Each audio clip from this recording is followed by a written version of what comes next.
Voilà, donc on a été coupé, on reprend. Donc la question qu'on a posée, c'est pourquoi Moshe ne rentre pas en terre d'Israël, même si ça paraît injuste. Et donc le peuple continue à rentrer.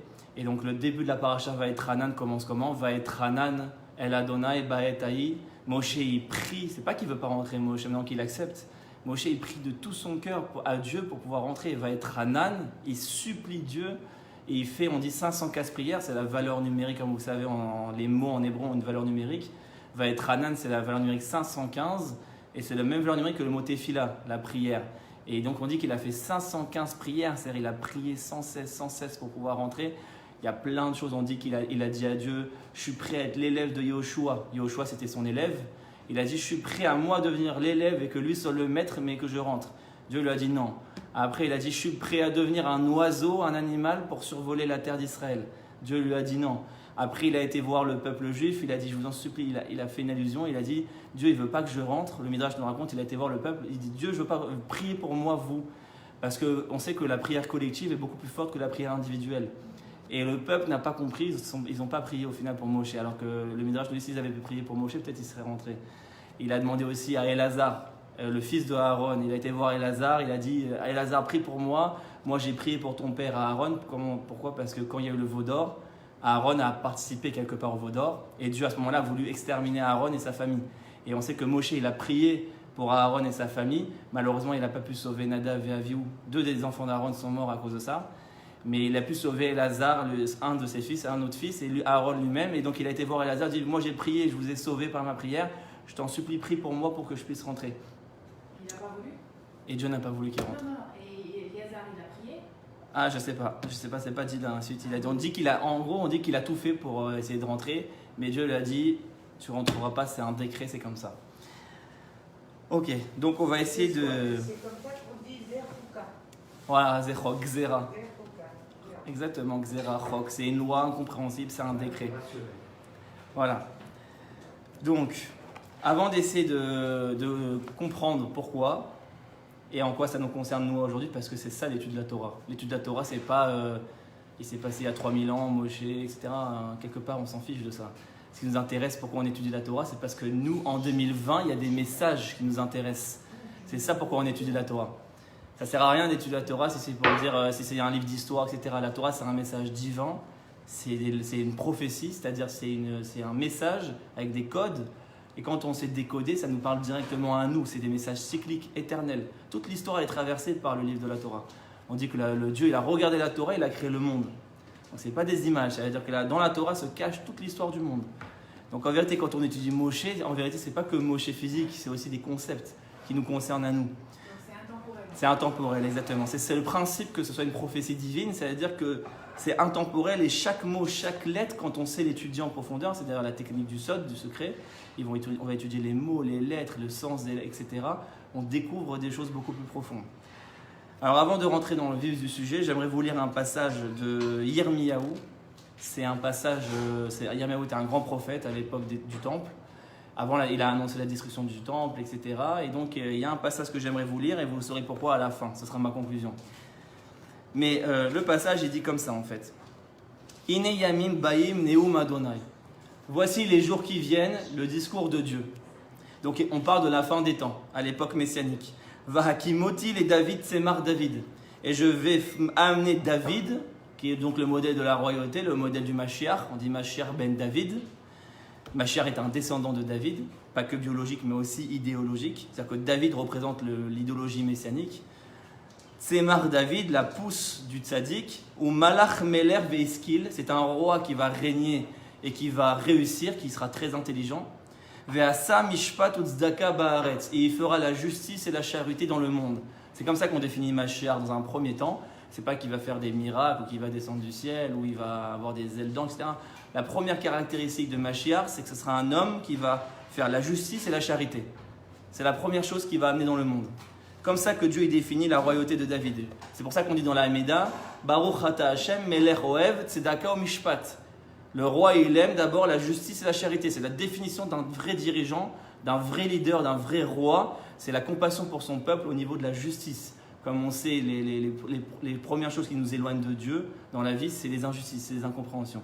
quand on a une épreuve, quand on a quelque chose qu'on ne comprend pas, quand on ressent une injustice, alors quelque part ça peut nous éloigner de Dieu. Et quand on voit des injustices collectives terribles qui sont tombées sur notre peuple, comme la Shoah ou des choses comme ça, alors c'est légitime de dire où est-ce qu'il était Dieu à ce moment-là. Donc on voit que l'injustice et le fait qu'on avait les plus grands raves, on avait les plus grands tzadikim, etc., on a quand même été menés dans les fours, chas v'shalom, ça on ne comprend pas. Il y a plein de gens qui ne peuvent pas comprendre et c'est légitime quelque part. Et c'est pour ça que la première fonction du roi Mashiach, c'est d'abord d'amener un sentiment de justice au niveau de la société, qui est plus d'injustice. Ouais, totalement d'accord. Et d'ailleurs, le premier combat du Mashiach, c'est de détruire les juges injustes.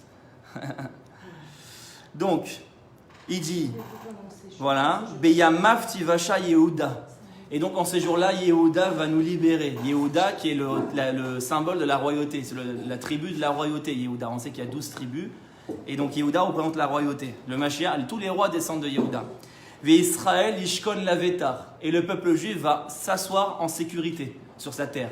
Il n'y aura plus d'antisémitisme, il n'y aura plus de haine, parce que le roi Mashiach va enfin nous défendre comme il faut. Veze Shemo Asher Ikriu Hashem Tzidkenu. Et il répète, Lachen Ine Yamim Bayim, voici ces jours qui viennent, Neum Adonai, le discours de Dieu, Velo Yomru Otrai Adonai Asher Eled Mesrael Meret Israël, mais je vous passe, etc.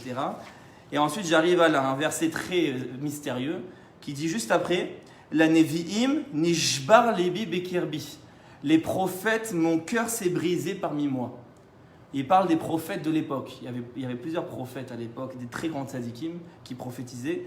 Et il dit, les prophètes m'ont brisé mon cœur. Rachafu kolatzmotai. Et ils ont brisé tous mes ossements. C'est Dieu qui parle. Haïti ke ishikor. Je suis maintenant comme un homme ivrogne. Ou que gever avaro yain. Je suis comme un homme fort qui a perdu de son vin. Le vin, c'est le symbole de la force. Mipne Hashem ou pne divrei kocho. Qui mena afi mal haaretz, la terre s'est remplie de débauche. Qui mipne alav la haaretz, à cause d'eux, la terre, donc il parle des prophètes, hein. À cause d'eux, la terre s'est perdue. Yavshu neot midbar, vateimerutza tamra, toute leur volonté c'est le mal. Okvuratam lochen, et ils n'ont plus aucune force. Qui gam navi gam kohen chanefu, même le prophète et même le prêtre m'ont trompé. Gambe veti matsati rata, même dans ma propre maison j'ai trouvé le mal. Neum Adonai, voici le discours de Dieu. Pourtant la prophétie c'est Dieu qui l'envoie. Ouais, c'est d'expliquer. Et là, c'est qui parlait? Là c'est Dieu qui parle. C'est Dieu qui- À part la bouche du prophète Yirmiyahu. C'est Yirmiyahu qui parle, mais c'est Dieu qui parle à travers sa bouche. Et il dit de même dans ma propre maison, c'est-à-dire les maisons des synagogues, les maisons du temple, où il y avait les Kohanim, où il y avait les Vénim, j'ai trouvé le mal. Uvinvier Shomron Raeti Tifla. Et dans les prophètes de Shomron, j'ai vu la tomber. Et Nabou Bebal, ils ont prophétisé à l'idolâtrie. C'est-à-dire qu'ils prophétisaient maintenant face à l'idolâtrie. Vayat ou et ami et Israël. Et ils ont trompé mon peuple, le peuple juif. Donc c'est les prophètes c'est des prophètes qui manipulaient le peuple et qui trompaient le peuple. Uvinvier Ushalaim Raeti Shawa. Et je passe parce que c'est long, je ne vais pas tout lire. Va alors Sheker. Et ils sont allés dans le mensonge. Et ils ont renforcé les mains des méchants, etc. Ayuli Kulam Kisdom, ils ressemblent à moi comme Sédom, Veoshvea Kamora et comme Gomor, Sédom et Gomor. Donc c'est des paroles très dures que Dieu y dit, mais pas à l'encontre de n'importe qui, à l'encontre des prophètes de l'époque et des Kohanim de l'époque. Et c'est à cause d'eux, en gros, qu'il dit que tout est parti dans le mal, c'est la source du problème. Comme on sait, la Gemara Shabbat, page 55, elle nous dit quelle est la raison pourquoi le temple a été détruit. Le premier temple, on dit à cause de l'idolâtrie, la débauche et le meurtre. Shviru damim, Gilou yarayot avodazara. Et le deuxième temple à cause de la sinatrinam, la haine gratuite. Or, la Gemara Shabbat nous révèle un secret incroyable. Elle nous dit lors de la destruction du premier temple, tous les tzadikim de la génération ont eu un tav qui est apparu sur leur front. Alors, ils se sont étonnés, ils ont demandé aux prophètes, etc., qu'est-ce qui se passe, pourquoi ils ont un tav, parce qu'on sait que ce n'est pas un bon signe. Et Dieu leur a dit, vous êtes les vrais responsables de la destruction du temple. Parce que si mon peuple est dans la débauche, l'idolâtrie et le meurtre, c'est parce que vous en êtes pas assez bien occupés. C'est exactement ce qu'il a dit à Moshe Rabbeinu quand il y a eu le veau d'or. Quand le peuple s'est détourné du veau d'or, Moshe il était en haut dans la montagne, Dieu lui dit « L'er red, va et descends ». Alors nous on croit qu'il parle descend physiquement de la montagne, pas du tout. Rashi nous dit sur place « Red mi gedula techa », descends de ta grandeur. « Ki natati lechagdula ela bishvilam », parce que je ne t'ai donné ta grandeur que pour eux. Si maintenant eux sont allés faire le veau d'or, c'est à cause de toi. Voilà. C'est violent. C'est ce que Dieu dit à Moshe. Donc en fait, le tzaddik de la génération a un très haut niveau. Il a aussi une très grande responsabilité. Comme on sait, Dieu, il est médagdek avec les tzaddikim, comme on dit dans plusieurs endroits. Kechut HaSe'ara, il est très très médagdek avec les tzaddikim. Parce qu'en vérité, c'est eux les plus grands responsables. Si nous, on pense d'une manière, c'est parce qu'on a été éduqués d'une manière. Si nous, on voit la Torah d'une manière, si nous, on voit la relation avec Hachem d'une certaine manière, c'est parce qu'on a été éduqués de cette manière. On ne l'a pas apprise toute seule. C'est parce que les rabbanim nous ont enseigné des choses, parce qu'on a été à la synagogue à Kippour, on a été à la synagogue à Shabbat, on a entendu toute la journée des vrais Torah. Donc la manière dont on se lie à Dieu, on l'a apprise, on a été éduqué à être comme ça. Donc s'il y a un problème maintenant, c'est pas nous les véritables responsables, c'est les éducateurs. Mais là, ça déresponsabilise tout le monde en fait. Quelque part un peu, oui. Ça va, Roselyne? Quelque part un peu. Donc, et je continue, je peux continuer encore des pages, il y a tout le chapitre, il parle de ça. Donc on va essayer de comprendre maintenant c'est quoi le problème.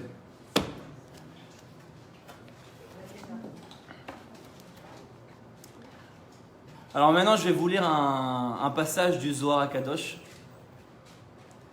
Et ensemble on va essayer petit à petit de décoder le message. Comme je vous l'ai dit, pour faire une petite introduction, le Zohar HaKadosh, ça a été écrit par qui? Rabbi Shimon Bar Yochai. Rabbi Shimon Bar Yochai qui est donc l'instigateur des secrets de la Torah. Comme on sait aujourd'hui, il est très reconnu, des millions de gens vont à Saïloula à Lag BaOmer, mais à son époque, il était très rejeté. Il y a eu 7 personnes sur son enterrement. Il n'a même pas eu minyan, hein, vous savez. Il a été très rejeté, les gens le prenaient pour un fou, un hérétique, le système rabbinique l'a rejeté. Tous ceux qui se sont attraits un peu au secret de la Torah ont été rejetés, dont le Ramchal aussi par exemple, le Baal Shem Tov, les gens de la Chassidoute. Tous ceux qui sont approchés, disons, des secrets de la Torah ont été rejetés par le Rambam, effectivement. Il a été mis en chérem, comment on appelle ça, en excommunion. Parce que on va voir que le Sod, et on va voir tout de suite pourquoi, on va voir un exemple, que c'est une approche qui est complètement différente. Et c'est une approche qui vient contrecarrer un peu tout le système en place, le système rabbinique de Torah en place. Le Sod, c'est aussi un peu la Kabbalah ou C'est pas un peu, c'est la Kabbalah. Ah, c'est la Kabbalah. En fait, la Kabbalah, c'est quoi? C'est l'explication du Zohar. C'est-à-dire que le premier livre de Sod, c'est le Zohar HaKadosh. En vrai, non, c'est pas vrai. En vrai, le vrai premier livre de Sod, c'est Avraham Avinu qui l'a écrit. Ça s'appelle le Sefer Yetzira. C'est Avraham Avinu qui l'a écrit. Par tradition, on sait que c'est lui qui l'a écrit. Mais le premier grand Rav qui a dévoilé un livre de Sod, qui a mis des écrits de ça, c'est Rabbi Shimon Bar Yochai il y a 2000 ans, à l'époque du Second Temple, et qui a écrit le Zohar HaKadosh, qui fait des milliers de pages. C'est 50 livres de commentaires sur la Torah, mais que par une approche des secrets. Et c'était tellement compliqué et inaccessible, c'est des concepts tellement compliqués, que le peuple n'arrivait pas à comprendre, ils ont rejeté, ils ont dit c'est un livre de fou, c'est un livre c'est n'importe quoi. Ils ont mis le juif a mis 700 ans, c'est seulement 700 ans après la mort de Rabbi Shimon Bar Yochai qu'on a commencé à comprendre sa grandeur. Et la Kabbalah, c'est venu bien après, c'est avec le Hari HaKadosh, c'était il y a 500, 600 ans à peu près, que c'est commencé à naître au Moyen-Âge. C'est-à-dire le Hari HaKadosh est venu, a dit le Zohar est très compliqué, mais c'est quelque chose qui est très important. L'étude du Zohar est très importante, qu'il faut diffuser aujourd'hui, parce que la Géoula et l'esprit de comment amener Mashiach dépend de cette étude-là. Tant qu'on n'étudiera que le Pshat, on n'arrivera pas à Mashiach. Donc il a décidé d'écrire la Kabbalah pour expliquer et démocratiser le Zohar, on va dire, au niveau du peuple. Mais bon, entre moi et vous, c'est très compliqué aussi la Kabbalah. C'est pour ça qu'il y a eu un troisième mouvement qui s'appelle la Chassidoute. Vous avez entendu parler de la Chassidoute, dont le Rabbi Lubavitch, par exemple. Pourquoi le Rabbi Lubavitch était très critiqué aussi, vous savez? À l'époque, quand il a commencé en 1950, il était très critiqué par les orthodoxes, etc. On disait à un moment donné que c'était lui le Messie. Oui. Bon, aujourd'hui, on sait qu'il n'est plus, parce qu'il est décédé, malheureusement. Personne ne savait. Mais en tout cas, tout ça pour vous dire quoi? Que l'étude du Sod, ça a toujours été un sujet à polémique. Parce que voilà, c'est des messages qui sont, vous allez comprendre pourquoi, maintenant on va le lire, c'est des messages qui sont très forts, très très forts. Donc qu'est-ce qu'il nous dit ici?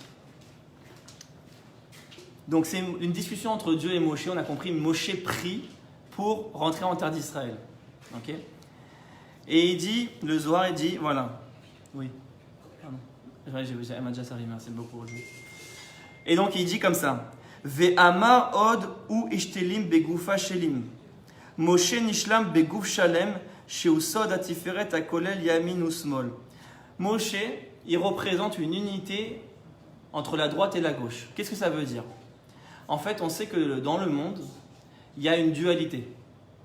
Dans plein d'endroits, on nous parle de ça. Tout fonctionne avec une dualité. L'homme et la femme, le mal et le bien, le ciel et la terre, le soleil et la lune. Tout fonctionne avec une dualité. Et l'homme et la femme en sont les représentants. C'est fait exprès qu'il y a un homme et une femme parce que pourquoi ? Parce que le monde matériel est un reflet du monde spirituel. Comment ça fonctionne en bas ici, ça fonctionne en haut de la même manière. C'est pour ça qu'il y a un homme et une femme, parce que dans les énergies spirituelles, il y a aussi 2 dimensions. Ça va, vous me suivez pour l'instant ? Maintenant, c'est quoi ? L'homme, il a la dimension masculine, en fait, l'homme, il a une fonction. Chaque dimension a une fonction particulière qui le caractérise. L'homme, c'est quoi sa fonction ? On appelle ça mashpia, c'est un donneur. Il donne une semence, l'homme. Et la femme, on appelle ça mekabel. Elle reçoit, Kéli, c'est un réceptacle. Elle reçoit cette semence et elle va la travailler pour en faire un enfant. Donc en fait, de la même manière, tout fonctionne comme ça. Par exemple, le ciel qui est de dimension masculine, il donne une semence, c'est la pluie. Et la terre qui est de dimension féminine, elle reçoit cette semence et elle la travaille, elle fait une sorte de grossesse en fait, pour donner la nature, les aliments qui sont les enfants, qui sont la vie en vérité. Le bien et le mal, c'est quoi le féminin et le masculin? Le bien c'est toujours le masculin et le mal c'est toujours le féminin, malheureusement. Le mal, c'est Désolé. ça. Mais attention, grâce à la Kabbalah, on sait quelque chose que personne n'a jamais compris. On sait que le mal est la plus grande source de bien. Parce que qui donne l'enfant ? Ça, c'est beau. L'homme ou la femme ? Qui a apparemment une certaine forme d'impureté ? Apparemment, de manière extérieure, l'homme ou la femme ? La femme, puisque c'est elle qui a les règles. L'homme n'a pas de règles. L'homme, elle a les règles, donc le sang, donc la mort, l'ovule. C'est quoi les règles ? C'est l'ovule qui est mort. C'est une forme de mort. Donc à un moment donné, elle a une forme de mort, à un moment donné, elle a une forme de pureté. C'est comme le soleil et la lune. Le soleil il brille de manière constante, et la lune, elle a des phases. Des fois, elle est en pleine lune, et des fois, elle diminue. Et bien, c'est exactement pareil. La lune représente cette dimension féminine, que des fois, elle a des phases d'impureté, et des fois, des phases de pureté. C'est pour ça qu'elle a nida. Quand elle est impure, on ne peut pas la toucher. Et quand elle est pure, elle fait un mikvé, etc. Et on peut aller avec elle. Et le soleil, le soleil c'est une dimension masculine, c'est-à-dire c'est que dans le don. C'est une lumière intouchable, il n'y a pas il n'y a pas de phase, c'est toujours pareil. Et Dieu, c'est pareil, Dieu est comme un soleil, c'est pour ça qu'on dit qu'il shemesh Hashem. Dieu, il est comme un soleil parce que sa force, elle est masculine, elle ne change pas. Dieu, il est éternel, il est infini. Donc il donne sa lumière. Et nous, on a des phases, on est les femmes de Dieu quelque part. On doit travailler, recevoir sa lumière et faire une grossesse, etc. L'âme et le corps, c'est pareil. L'âme, c'est masculin, c'est une énergie spirituelle. Et le corps, c'est féminin, c'est un kéli, c'est un réceptacle de l'âme. Et donc le but, c'est pas l'âme. Toutes les religions nous ont fait croire que le but, c'est l'âme. Mais c'est faux. Parce que qui c'est qui donne la vie, là ? L'homme ou la femme, encore une fois ? La femme. Donc en fait, ce qui s'est passé depuis le début de l'humanité, c'est quoi ? C'est qu'on a idolâtré la dimension masculine, parce qu'apparemment, c'est plus pur, c'est plus spirituel, c'est meilleur. Et alors que la femme, elle, a apparemment une forme d'impureté. Donc on va plus aller naturellement vers la dimension masculine, et la dimension féminine, on va la délaisser. On va s'en écarter. De là naît toutes les formes de religion. C'est quoi la religion, le principe fondamental de la religion ? Même des plus grandes sadikim en vérité. C'est quoi ? C'est la séparation du monde matériel. Je vais jeûner, je vais prier, je vais étudier toute la journée. Il y a des sadikim, il y en a, ils allaient dans la neige pour se frapper, pour essayer de casser leur dimension matérielle. Comme Baba Saleh par exemple. Tout le inyan d'un grand religieux, d'un très haut niveau, c'est les prières, c'est la cèse, c'est de se séparer. Et à l'extrême, dans d'autres religions, par exemple les chrétiens, pareil, le prêtre, c'est-à-dire le modèle, il ne se marie même pas. Il se consacre à Dieu et donc il dit la femme, c'est quelque part, c'est impur. Donc même idéologiquement, on ne va pas se marier. On préfère se consacrer à Dieu dans un moine, dans un monastère et pas sortir vers le monde matériel. Ce monde appartient au Satan, dit-on, et le monde d'en haut appartient à Dieu. Le monde d'en haut, c'est le monde du Hémet et le monde d'en bas, c'est le monde du Sheker. Donc il vaut mieux s'en écarter. Et de là, on est toutes les religions, dont une partie de la nôtre. Et vous allez voir qu'en vérité, ce n'est pas l'essence de notre religion. L'essence de notre religion, c'est tout le contraire. Tout le but, en vérité, de la création, selon la Torah, c'est tout à fait le contraire. C'est-à-dire que de purifier la femme pour que la femme puisse donner son enfant. C'est-à-dire le fait de se séparer de la femme va te permettre une certaine forme de sainteté apparente, puisque tu vas te séparer de ces règles-là. Mais quelque part, tu ne vas jamais construire les choses, jamais donner la vie, puisqu'au final, Pour faire disparaître l'impureté de la femme, c'est quoi? Il faut donner ta semence. Parce que quand l'homme donne sa semence à la femme, elle n'a plus de règles. Elle tombe enceinte. Donc on voit que même naturellement, même physiquement, ça reflète ce qu'on dit là. C'est-à-dire que physiquement, tout ce qui est de dimension féminine paraît impur, mais en vérité, si on va et qu'on s'investit et qu'on le travaille et qu'on a vraiment la force de confronter apparemment l'impureté et le mal apparent, on peut le transformer. Et de là, on apprend que le vrai bien, selon le Zohar HaKadosh, mais je n'ai pas le texte ici, mais selon le Zohar HaKadosh, la lumière de la Géoula, ce qu'on appelle Or HaGanouz, la lumière cachée, elle est cachée dans la dimension féminine. C'est-à-dire qu'en vérité, le vrai travail de la Géoula, c'est de travailler le monde matériel. Ça se passe ici. Le paradis, ce n'est pas un but pour nous. David, on dit que la Géoula viendra. Oui, on dit que les femmes amèneront la Géoula. Le paradis n'a jamais été un but pour nous, vous le savez. Je vous donne une preuve. Il ne faut pas croire que là-haut, on est bien, etc. Non, personne ne sait parce qu'on a été christianisé malheureusement. C'est le Olam Haba. Le Olam Haba, c'est quoi? Mais on ne sait pas si c'est l'enfer. Le Olam Haba, c'est le monde matériel. Je vous donne la preuve. Qu'est-ce qu'on dit dans la Hamida tous les 3 fois par jour? Baruch ata Hashem mechaya metim. Ça veut dire quoi? Tu ressusciteras les morts. Alors je comprends pas. Si en haut c'est le but, pourquoi maintenant la Géoula c'est la résurrection des morts? Pourquoi les âmes elles doivent revenir dans ce monde matériel? Faire revivre les morts. Pour se faire purifier là-haut. On dit le but final c'est la Triata Metim, oui ou non? Alors si les âmes sont bien là-haut, pourquoi ils doivent redescendre dans le monde maintenant? Vous avez jamais posé cette question? Non, jamais. Ah voilà. Je vous ai montré le paradoxe entre tout ce qu'on croit depuis qu'on est né et en fait la vérité. Là-haut, il n'y a pas de bien-être ou que ce soit. Je vous donne une autre preuve. Il y a une halakha qui dit qu'un homme, quand il va au cimetière visiter Chas v'Shalom un mort, s'il porte les tzitzit, il doit ranger ses tzitzit. Ouais, pourquoi? Parce que les morts ne peuvent plus les mettre. Parce que les morts ne peuvent plus mettre les tzitzit et ils sont jaloux. Ils ne peuvent plus faire de mitzvot. Alors je ne comprends pas s'ils sont si bien là-haut. Pourquoi on aurait besoin de cacher nos tzitzit parce qu'ils sont jaloux? Parce qu'en vérité, quand ils n'ont plus le corps, ils ne peuvent plus faire de mitzvot, parce que toutes les mitzvot passent par la matérialité. Il n'y a pas une mitzvah dans notre religion qui passe. Nous, la foi se matérialise. Dans le christianisme, j'ai la foi.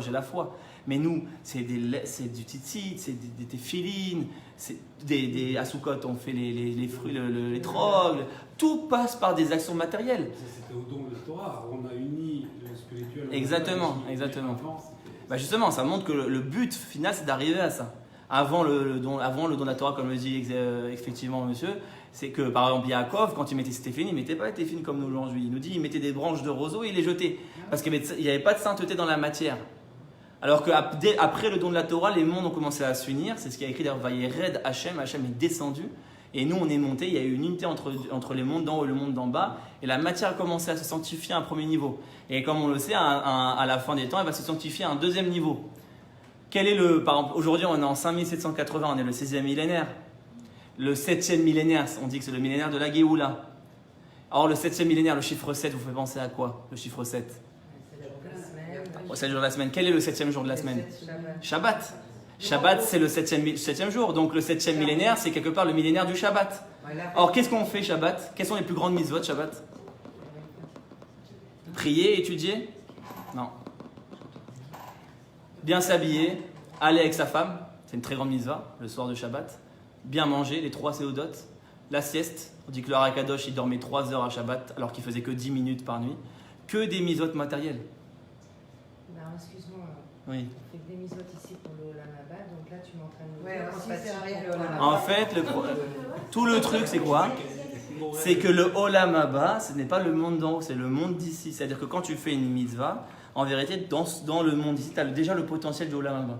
Le Rabbi Nachman, dans l'Ikouté Moharan, il nous dit que quand je faisais une mitzvah, si je la faisais d'une bonne manière, je suis déjà dans le Olam Haba. Ça veut dire qu'on est récompensé maintenant? On est récompensé quelque part dans ce monde-ci, à travers le monde qui va sortir. Olam Haba, comme dit le Rabbi Ben Arosh, il dit si bien. Olam Haba, comment tu traduis Olam Haba? Le monde qui vient. C'est-à-dire, il sort de ce monde. C'est-à-dire, ce monde va accoucher le Olam Haba. Tu comprends ce que je veux te dire? C'est-à-dire, c'est ce monde matériel, Olam, c'est ce monde matériel, mais réparé. C'est compliqué à comprendre. Non, c'est pas si compliqué. C'est-à-dire que, je donne un exemple très simple. En fait, tout dépend de la relation qu'on a à la matière. Maintenant, je veux manger. Pourquoi nous, on mange aujourd'hui? On mange parce qu'on a faim. Non, c'est de la Pour se tava. remplir le ventre. C'est de la tava. C'est de la ta'ava, c'est du désir. Désir. Pourquoi je vais aller avec des femmes? Parce que j'ai un plaisir sexuel. Donc c'est pour satisfaire. Donc j'ai des relations à la matière quelque part impures. Mais en vérité, vous savez pourquoi, par exemple, le Rabbi Lubavitch il dit pourquoi on fait des jeûnes? Pas pour se séparer et arrêter de manger. Pour qu'en fait, j'améliore ma façon de manger. Parce que quand je vais faire un jeûne, en vérité, je vais me séparer pour réaméliorer. Parce que quand je vais manger après, je ne vais plus manger pour juste me remplir le bide. Je vais manger pour sanctifier les choses. Pour sanctifier le repas. Pour sanctifier, comme il dit dans la Kabbalah, le langage de la Kabbalah, les étincelles divines qui se trouvent dans la nourriture. D'où certains qui ne débarrassent pas Shabbat, qui laissent la nourriture. Parce Oui. que comme on ne mange pas avec les vrais kavanot, les étincelles divines qui Restent. viennent de nos Exactement. donc on laisse pour les malades. Exactement. Mais donc en vérité, si on comprend tous ces messages, on comprend qu'en vérité, la plus grande lumière divine se trouve dans la matière. Dafka. Dieu, il n'a pas créé ce monde matériel pour qu'on le fuit. Puisqu'on bénit tout ce qu'on... Dieu, il a créé ce monde matériel pour que justement on y vive de manière pleine. Simplement, il y a une impureté qui s'est installée sur la dimension féminine. Alors nous, par réflexe, on s'en écarte. Mais en vérité, c'est bête, c'est idiot, quelque part, ça vient de quelque chose de négatif. Je m'écarte et donc j'ai idéalisé la religion, c'est-à-dire l'ascèse et la séparation de la matière, alors qu'en vérité, c'est pas ça le but. Le but, c'est justement, d'ailleurs, encore une autre preuve, quelle est la fête de la Géoula? Quelle est la fête, la seule fête qu'on garde après la Géoula? Non, la seule fête qu'on garde après la Géoula finale. Purim. La Gemara nous dit la seule fête qu'on va garder après la Géoula, c'est Purim. On ne fera plus Pessah, on ne fera plus Shavuot, on ne fera plus Kippour, on ne fera plus rien, que Purim. Et le seul livre qu'on garde, Megillat Esther. Pourquoi? Qu'est-ce qu'on fait à Purim? Il n'y a même pas le nom d'Hachem, donc Il n'y a même pas le nom d'Hachem, effectivement. C'est la délivrance. Oui, mais qu'est-ce qu'on fait à Purim, on Tachles? se réjouit. On jeûne, On fait un michté. comme à Kippour? On fait un michté. Un michté, un festin. Et on boit du vin comme si c'est à en être saoul. La Gemara nous dit qu'il faut être tellement saoul qu'il faut dire Arour Mordechai et Baruch Haman. Ah, tu vas aller. Hachelo Yada. C'est-à-dire on a une nouvelle relation à la matière à Purim où on fait un festin. On n'est plus dans la dimension du jeûne comme à Kippour où on se sépare, on est comme des anges, on est spirituel, on enlève les chaussures, on ne se lave pas, on se sépare de la matière. Purim, c'est la fête où justement c'est tout le contraire. C'est la fête où je vais faire un festin, je vais aller donner aux pauvres, je suis lié à la société maintenant. Matanot la Evionim, je vais donner des cadeaux, comment on appelle ça? Mishloach Manot à des amis. Donc je fais du social, je fais des festins, je mange, je bois du vin, qui est le vin qui est le symbole de la faute normalement. Non, parce qu'à Purim, on est arrivé à une dimension où la matière n'est plus impure. C'est pour ça que c'est la seule fête qu'on garde après la C'est pour ça qu'il n'y a pas le nom de Dieu dans la Megillah. Yudke Vavke. Pourquoi? Pourquoi il s'est caché? Pourquoi? C'est très simple. Vous avez compris maintenant. Parce que Yudke Vavke, c'est quoi Dieu? C'est spirituel. Donc Dieu, il veut plus qu'on se connecte au spirituel. Donc il se cache. Vous comprenez? Dieu, il ne veut plus qu'on cherche à monter vers lui au niveau spirituel. Donc à Purim, il voile son nom. Il veut qu'on soit dans ce monde. Tu sais que c'est un très grand chidouche, mais c'est exactement la faute des explorateurs. Pourquoi les explorateurs ont critiqué la terre d'Israël? Pourquoi? Vous savez pourquoi? Mais c'était des très grands tzadikim, les explorateurs. C'était les chefs de tribu à l'époque de Moshe Rabbeinu. C'était les plus grands rabbins de l'époque. Ils avaient un niveau spirituel qui voit tous les Mekoubalim d'aujourd'hui. Alors comment ils ont pu mépriser la terre d'Israël comme ça d'un seul coup? Vous savez qu'ils n'avaient pas le droit d'en parler d'Israël? Non, parce qu'ils voulaient rester au niveau spirituel. Voilà. Non, et c'est ce Parce que qu'on dans a- le désert, qu'est-ce qu'il y avait? Et c'est ce qu'on a Vous vu. avez tout. Tout spirituel, les miracles, la manne qui tombe du ciel, donc la parnasse assurée. Et d'ailleurs, Alors, où sont les miracles? et d'ailleurs, dès qu'ils On va répondre à ça. et d'ailleurs, dès qu'ils sont rentrés après, la première des choses qu'ils ont fait, ils ont semé et ils ont mangé du blé. Exactement. C'était vraiment le côté matériel de dire voilà, maintenant. Voilà. Mais c'est ça qu'ils ont refusé. Et maintenant, on comprend comment aussi grands tzadikim n'ont pas voulu. Parce que c'est justement parce qu'ils étaient très hauts spirituellement qu'ils étaient gênés par le modèle de la terre d'Israël. Maintenant, Dieu leur dit c'est fini la manne, vous allez travailler la terre maintenant. Vous allez travailler, vous allez rentrer dans les sociétés de high-tech, vous allez rentrer dans les sociétés, vous allez travailler dans les entreprises. Et nous, on ne veut pas travailler, nous, on veut que tout vienne du ciel. Azea Kapecha. Ouais, je veux. Ah ouais. Nous, on ne veut pas. Donnez, donnez, donnez. Et il y avait dans le désert, il y avait les Hanan et Kavod qui les protégeaient. Il y avait les nuées, donc ils n'avaient pas besoin de faire la guerre. Les ennemis ne pouvaient pas s'approcher. Et maintenant, il dit fini les nuées. Vous allez faire les guerres avec les 7 peuples qui sont 1000 fois plus nombreux que vous. Et maintenant, vous allez devoir avoir la Emouna que je combats pour vous, mais de manière cachée, à travers votre main. C'est-à-dire, vous ne voyez plus de manière visible.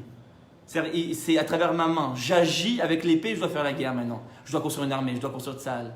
tu dois construire Mais les prières, et faire l'armée. Il y avait les prières qui continuaient. Bien sûr qu'il y avait les prières qui ont continué, mais c'était plus de la même manière. C'est-à-dire que la prière n'était plus un but en soi. Avant, dans le désert, je priais et tout venait. Mais maintenant, c'est plus un but en soi. Maintenant, la prière accompagne l'action. Ça devient un moyen. C'est comme le roi David. Pourquoi le roi David, c'est le modèle de la terre d'Israël? Parce que le roi David, c'est le seul qui ne restait pas toute la journée à prier, à étudier. Il priait, il étudiait effectivement toute la nuit. Il se levait à Chatzot Laïla. Il a écrit les Tehillim, qui sont le plus grand livre de prière. Mais la journée, il était sur le terrain. La journée, c'est lui qui a été coupé la tête à Goliath. C'est lui qui allait faire la guerre aux ennemis. Il paraît que même la prière fait guérir le Covid. Elle paraît, c'est sûr, madame. Oui, mais c'est quoi l'erreur? C'est quoi l'erreur? C'est de dire, Chas Shalom se passe sur nous, quelqu'un il a attrapé Chas Shalom cette maladie. Il va dire, moi de toute façon je m'en fous, j'ai la Emouna, Hachem il me guérit. Non, c'est interdit. Tu dois aller voir les médecins, tu dois te prendre des médicaments, tu dois aller te faire soigner, tu dois faire toute ta ishtadlout. Il ne faut jamais compter sur les miracles. Voilà, et c'est une Gemara explicite. Et Shamar, t'as dit- Lotismo halanes. La Gemara nous dit, tu dois jamais compter sur le miracle, c'est interdit. C'est interdit, il faut que tu dévoiles Hachem à travers ton action. Il faut que tu sois maintenant un combattant. Parce qu'en vérité, quand tu comptes sur le miracle, tu deviens faible quelque part. Tu annules ton action. Tu annules ta part de responsabilité dans le monde et tu annules ta part d'action. Ce qui est curieux, c'est que des fois, il y a des miracles et on ne se rend pas compte que il est là. Ben, c'est exactement ça, c'est-à-dire un miracle voilé. Voilà. Mais on croit que par exemple, nous on se dit à l'époque ils avaient des miracles dévoilés, à l'époque des tzadikim, des rabbanim de la Gemara, etc. Donc eux ils étaient méritants et nous on ne mérite plus des miracles. Mais c'est faux, c'est totalement l'inverse. Hachem il se voile exprès au fur et à mesure des générations parce que justement il veut que nous on commence à se prendre en main. Donc en vérité c'est le contraire. C'est que les tzadikim de l'époque, ils n'étaient pas méritants, donc ils avaient des miracles, et eux, ils faisaient rien. Et Hachem, il a dit, maintenant, petit à petit, il va commencer à faire que les hommes se prennent en main. Et c'est ça le modèle de la terre d'Israël. C'est pour ça que le peuple va rentrer en terre d'Israël maintenant, et que c'est fini tous les miracles. Parce qu'il veut qu'en terre d'Israël, c'est pour ça que ça paraît si dur, la terre d'Israël. Quand on vient ici, on a des épreuves terribles, etc. C'est prévu dans le programme. Hein. C'est la Gemara nous dit, Shloshat Varim Niknet Alédé Sourin. La trois choses qui s'acquièrent par les souffrances, le Torah, le Olam Haba et Eretz Israël. C'est plus que les Jeux Olympiques. Vous avez déjà le miracle, c'est qu'on a- Mais c'est justement ce qui est chéri aux yeux de Dieu. Parce que qu'est-ce qu'il dit? Il dit Chaviva alay Eretz Israël yoter minakol. La terre d'Israël m'est chérie plus que tout au monde. Dieu dit dans le Midrash. Pourquoi? Et il dit le commentateur qui bamidbar ayu mekablim et aman minashamayim. Parce que dans le désert, il recevait le shefa de Dieu, la manne depuis le ciel. Haaretz mekablim shefa me Hashem mimaaseem. Et en terre d'Israël, ils reçoivent la bénédiction de Dieu de par leurs actions. C'est ça qui est chéri le plus aux yeux de Dieu. C'est pour ça que la terre d'Israël est si importante et qu'on ne doit pas rester en France, etc. Parce qu'ici se dévoile une vraie dimension que nous, on se prend en main et on devient acteur. C'est pour ça que c'est très très difficile. Parce qu'on sort du cocon En ici. fait, quand on devient féminin. Exactement. Parce que Exactement. Bah d'ailleurs c'est ça la femme elle nous pousse qu'à nous prendre en main toute la journée. Hein. L'homme il veut dormir toute la journée dans son lit. Et la femme elle dit prends-toi en main, bouge. Non, ce que je veux dire, comme la Terre, elle donne, parce que la Terre est masculin quelque part. La terre est féminine. Non, je comprends, mais comme on reçoit de la Terre, donc nous on devient Féminin par rapport à la Terre. On devient féminin par rapport à la Terre. Mais d'Afrique on dit le contraire, on dit que la terre est notre femme et nous on s'accouple avec la terre. C'est-à-dire qu'on dit kitavo ou elle arrête, vous allez aller vers la terre, ça vient de bia. Bia c'est quoi dans la Gemara? C'est une relation sexuelle. C'est-à-dire carrément on a presque une relation avec la terre. Mais la terre c'est pas une femme, c'est bon on a la relation, c'est tout. La terre c'est une femme jusqu'au bout. C'est-à-dire que si on se prend pas en main, elle nous donne un coup de pied. C'est un peu bizarre parce qu'on dit que la Terre elle donne. Si la Terre elle donne, enfin moi je le vois comme ça, peut-être, je sais pas. Non, bien sûr. Écrit, hein, moi, je sais pas, si la Terre elle donne, c'est masculin. Et en fait Parce qu'on dit que l'homme, c'est l'homme qui donne. non mais c'est pas la terre qui donne, c'est l'homme qui donne à la terre. La terre elle reçoit de l'homme, du juif en vérité. Quand le juif il vient, il ensemence la terre. D'ailleurs les exilés, vous savez comment on les appelle? On dit que la Terre vomit ses habitants. Oui parce que c'est comme une femme. Ouais. Quand on n'est pas méritant, quand un homme il reste toute la journée au lit, sa femme elle vomit son mari. Voilà. Elle leur envoie. Vous comprenez ce que je veux dire? Elle leur envoie. Elle le renvoie parce qu'une femme dans son essence, elle supporte pas l'inaction. Une femme elle veut construire, une femme elle veut se responsabiliser parce que c'est comme ça, la dimension féminine elle est comme ça. Alors que la dimension masculine elle est plus théorique, elle est plus intellectuelle. L'homme il est plus philosophique, il est plus intellectuel, il est plus dans la pensée. Ça va? Très bien. On continue. Après avoir dit tout ça, maintenant on comprend mieux le projet. Le but de la création, c'est donc d'unir les deux, d'arriver à l'unir. C'est pour ça qu'avant chaque mise on dit les Shem Yichud Kushabrichu Shrimte, au nom de l'unité entre Dieu et sa Shrina. Maintenant, vous avez compris que Dieu et la Shrina, c'est pas pareil. Parce qu'on veut unir Dieu et la Shrina. Donc la Shrina, c'est pas Dieu. C'est quoi la Shrina? C'est la dimension féminine de Dieu, c'est-à-dire Dieu dans ce monde matériel. Akadosh Baruch Hu, c'est la dimension masculine de Dieu, c'est-à-dire Dieu dans le monde spirituel. Et la Shrina, c'est le Dieu dans ce monde. C'est-à-dire que quand je dévoile, je fais une bracha et je dévoile l'étincelle divine qu'il y a dans la nourriture, je dévoile de la Shrina. Ça va? Tu peux pas la Donc, pour ça, on fait l'unité entre les deux. Non, on ne peut pas percevoir. C'est un petit peu aussi de dire qu'il y a une dualité en Dieu. Il n'y a pas une dualité en Dieu. Comment expliquer? C'est-à-dire qu'il y a c'est comme un soleil et son rayon. Son unité est parfaite et ne supporte pas d'associer quoi que ce soit à cette unité qui est parfaite. Alors si on vient faire une dualité, ça... C'est pas une dualité, c'est que l'homme il est maintenant responsable. Il y a Akadosh Baruch Hu et il y a la Shekhinah. Oui. Et on dit enfin, il m'a semblé comprendre que vous voulez dire par là qu'il y a deux entités qui sont différentes. Non, c'est pas ce que j'ai dit. C'est la même. Non, c'est pas ce que j'ai dit. Ce que je dis, c'est qu'il y a. Prenons l'exemple du soleil. Il y a une lumière, il y a l'essence et il y a le rayon. La lune ne fait que refléter le soleil. Exactement. Donc en fait, nous, on n'est que des reflets de la lumière divine. En fait, la Shrina, c'est un reflet du soleil. Nous, on est une lune. Moi, mon rôle en tant que juif, c'est d'être une lune. En fait, le but, c'est que je puisse être le reflet de Dieu dans ce monde. C'est ça la Shrina. C'est pas qu'il y a deux entités différentes, c'est que moi, je deviens le reflet. La Shrina est en fait le rayon de Dieu.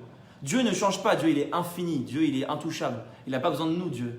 Simplement, dans ce monde, nous, on peut être le reflet. Il a décidé que ça marche comme ça. Parce que c'est lui qui a décidé que ça marche comme ça. Il veut que l'homme soit le partenaire, son partenaire dans la création. Il ne veut pas créer un monde directement où on est tous des anges et on reçoit tous déjà la lumière. Il a créé le Yetzer Hara justement pour créer un libre arbitre, pour que de par notre propre volonté, on arrive à se faire le reflet de lui. Ça va, vous comprenez? La Shekhinah, c'est l'expression de Dieu envers l'homme. Voilà, exactement. Alors que Akadosh Baruch Hu, lui, c'est l'expression de Dieu dans lui-même, infini. lui-même, Voilà, ça ne dépend pas. Exactement, c'est exactement ça. C'est pour ça qu'on dit que le Beth Amikdash est le makom de la Shrina, parce que le Beth Amikdash fait l'unité, c'est le reflet au niveau du monde. Tant qu'il n'y a pas le Beth Amikdash, on n'aura pas la Géoula. Pourquoi? Parce que le Beth Amikdash, c'est le canal, c'est la lune clalit, c'est-à-dire c'est la lune du monde qui reflète Dieu dans le monde. C'est pour ça qu'on compare au cou. Vous savez qu'on compare le Beth Amikdash au cou. Quand on dit Yosef et Binyamin, ils ont pleuré chacun sur leur cou, ça fait allusion à la destruction des deux temples. Tsavar, exactement. Pourquoi on l'appelle Tsavar? Parce que le cou, c'est quoi? Savara, oui, son coup, mais Savar, c'est deux coups, exactement, ça fait allusion aux deux temples qui ont été détruits. Pourquoi? Parce que le coup, c'est quoi? C'est l'unité entre la tête et le corps. C'est donc l'unité entre la dimension spirituelle et la dimension matérielle. C'est ça le Beth Amikdash, pourquoi il est comparé au coup? Parce que c'est le coup entre les deux mondes. Et donc, c'est pour ça qu'on dit dans le Birkat, Arachaman ou Ishbor ol galut me'al tsavarenu, qu'il brise le joug de l'exil depuis notre cou. Pourquoi? Parce que quel est l'exil? C'est quoi la définition de l'exil? C'est la séparation des deux dimensions. Quand je suis que dans la dimension spirituelle, je suis encore dans l'exil. Et quand je suis que dans la dimension matérielle, je suis encore dans l'exil. La définition de la Géoula, c'est l'unité. C'est pour ça qu'on demande, enlève-nous le joug de l'exil depuis notre cou. Comme ça, on retrouve le coup qui va unir les deux. Donc, vous avez compris là que si je suis un homme entièrement spirituel, où je me déconnecte de ce monde, je suis autant dans l'exil qu'un homme qui est entièrement matériel, qui s'est déconnecté du spirituel et de Dieu. Ça va ? Et donc, c'est ce qu'on va comprendre ici. Je reprends le texte du Zohar. Maintenant, on a compris que Moshe, il fait l'unité entre les deux. On comprend mieux maintenant. Il y a minus-mol, la droite et la gauche. En fait, la droite, c'est la masculinité. C'est la droite, c'est la force, c'est le spirituel. Et gauche, c'est toujours, dans la Kabbalah, dans le Zohar, c'est toujours la féminité. La gauche, c'est la rigueur. C'est là où il y a un peu d'impureté, etc. La gauche, c'est le cœur aussi. Oui. Vaenu Aaron limina. Aaron aya limino bechesed. Aaron, le frère de Moshe, il représente la droite de Moshe. Donc il y a Moshe, Aaron est à sa droite, c'est ce qu'on appelle le chesed, la bonté. C'était un homme de bonté. Aaron, toute la journée, il cherchait la paix, la bonté, à Oev Shalom, Rodev Shalom, il aimait la paix, il cherchait la paix. Ok. Ve'aya Kohen Gadol, c'était le Kohen Gadol, c'était le grand prêtre Aaron. Narshon lismola. Narshon aya lismolo bigvoa. Et Narshon, c'est qui Narshon? Ben Aminadav, c'était le prince de la tribu de Yehuda. Yehuda qui était là donc la prince des rois. Il était à la gauche de Moshe. Donc, vous voyez, le roi est symbolisé par la gauche, par la dimension féminine. Le Kohen, il est symbolisé par la dimension masculine, c'est l'homme spirituel, c'est le prêtre qui sert le temple, qui sert Dieu, etc. Et le roi, c'est-à-dire l'homme qui est dans ce monde, puisque le roi, c'est qui? C'est celui qui gère la société, celui qui gère les conflits, celui qui gère les guerres, les ennemis, celui qui assure la sécurité, celui qui assure la parnassa, l'économie. Donc le roi, il est de la gauche, puisqu'il est lié à la dimension féminine, c'est-à-dire le monde matériel. Donc on a Narshon, d'ailleurs, qui a ouvert la mer? Narshon? Non? Non, Narshon. C'est l'erreur que tout le monde croit. Non, c'est pas Moshe. Moshe, il a ouvert, mais c'est le premier qui a Quand on est arrivé devant la mer Rouge, Et la mer, c'est seulement. quand on est arrivé devant la mer Rouge, le Midrash nous raconte que le peuple juif s'est divisé en 4 groupes. Maintenant, vous avez les Égyptiens qui vous courent derrière pour vous massacrer, vous trancher la gorge. Vous faites quoi? Vous faites quoi? Il y a la mer devant vous, l'océan à perte de vue. Comment vous réagissez? On n'a pas le choix. Comment vous réagissez? Avec la peur, on plonge. Alors, il y a eu 4 groupes. Il y a eu 4 groupes. Un groupe qui a voulu se suicider. Un groupe qui voulait faire demi-tour et retourner en Égypte. Un groupe qui voulait se battre et faire la guerre aux Égyptiens. Et un groupe qui s'est mis à prier avec à leur tête Moshe Rabbeinu. Et Dieu, qu'est-ce qu'il dit à Moshe? Moshe commence à prier. Matitsak Elai. C'est pas le moment. Qu'est-ce que tu pries maintenant? Non, c'est pas le moment de prier. Kadima. Ah non, tu vas pas la mécanique. Kadima. Et c'est ça qui dit, pourquoi ça sert à quoi que tu pries maintenant? Alors, Moshe, il comprend pas. Il dit, mais quoi, il y a l'océan, maintenant, qu'est-ce que je vais faire? Eh bien, il y a un qui a continué et un qui est sorti de tous les groupes. Narshon ben Aminadav, qui était le prince de la tribu de Yehuda. Il a dit quoi, la mer? On continue. Dieu nous a sortis, j'ai confiance. Il va se passer quelque chose. Et il a commencé à nager dans la mer. Il a été nager jusqu'à se noyer. Il a dit qu'il y a eu un moment, comment on appelle ça, dans la mer, vous savez que tourbillon. Il a commencé à être attrapé par le tourbillon. Au moment où il allait se noyer, Hachem a ouvert la mer. Et Hachem dit à Moshe, tu vois, c'est grâce au mérite de Narshon qui a foncé dans la mer. Ça, c'est la vraie Emouna. Ça, c'est la vraie Emouna. La Emouna, c'est pas d'être à la synagogue et d'être à la yeshiva toute la journée et de dire je crois en Dieu. Non, la vraie Emouna, c'est de voir la terre d'Israël, qu'il n'y a que c'est un pays laïque, c'est un pays chiloni, c'est un pays où il n'y a que des influences pourries, c'est un pays où il y a la guerre civile, c'est un pays où tout le monde se déchire, tout le monde a deux avis, il y a un juif, deux avis. C'est un pays où tout fait pour pas venir. Tu dis Hachem m'a demandé de venir. Je viens. Ça, c'est dans l'action. C'est ça la vraie Emouna. Et même la prière qu'on a toujours idéalisée, Dieu lui dit clairement à Moshe, on ne connaît pas nos textes. On croit que la prière solutionne tout, pas du tout. La prière n'est là que pour accompagner l'action. Elle ne doit jamais remplacer l'action. C'est dans l'action que se trouve la vraie Emouna. C'est quand exactement, c'est quand je prends une vraie décision. J'ai un choix de vie maintenant, de rester en France ou de faire l'Alia. C'est un vrai choix de vie. Et qu'est-ce qui va me faire décider cette décision? Forcément, il y a une certaine part d'irrationalité. Je peux préparer mon alia comme monsieur l'a dit tout à l'heure. Même ceux qui préparent, ils peuvent échouer. Ça n'a rien à voir. Je peux préparer mon alia pendant 20 ans. Il y a toujours une part d'irrationalité. Et à un moment donné, il faut y aller. C'est tout. Il faut une part d'inconscience. Et bien cette part d'inconscience, ça s'appelle la Emouna. C'est la vraie Emouna. C'est-à-dire, Dieu m'a demandé de venir sur cette terre. Et bien je me connecte à cet idéal.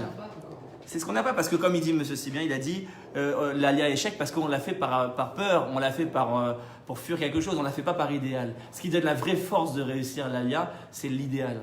D'étudier les textes et de se connecter à la Torah et au sionisme. Parce qu'il n'y a pas de dissociation entre les deux. Aujourd'hui, on croit qu'il y a un sionisme qui est déconnecté de la Torah et qu'il y a une Torah déconnectée du sionisme. Mais l'un ne peut pas exister sans l'autre. Rav Kook. Mais même pas Rav Kook, la première parole que Dieu a dit à Abraham Avinu, c'est quoi? Lech lecha la'aretz. Je comprends pas maintenant Hachem. Avraham est un géant. C'est un tzaddik, il a 75 ans. Il a été sauvé du feu de Orkazim, il a mérité des miracles. Il a combattu Nimrod, il a converti des millions de gens à la Emouna en Dieu. Il est l'homme le plus riche de Mésopotamie, il a des bétails à n'en plus finir. Il a tout pour lui. À 75 ans, la Torah ne dit pas un mot sur ça. La Torah commence, le projet divin commence, Lech lecha la'aretz.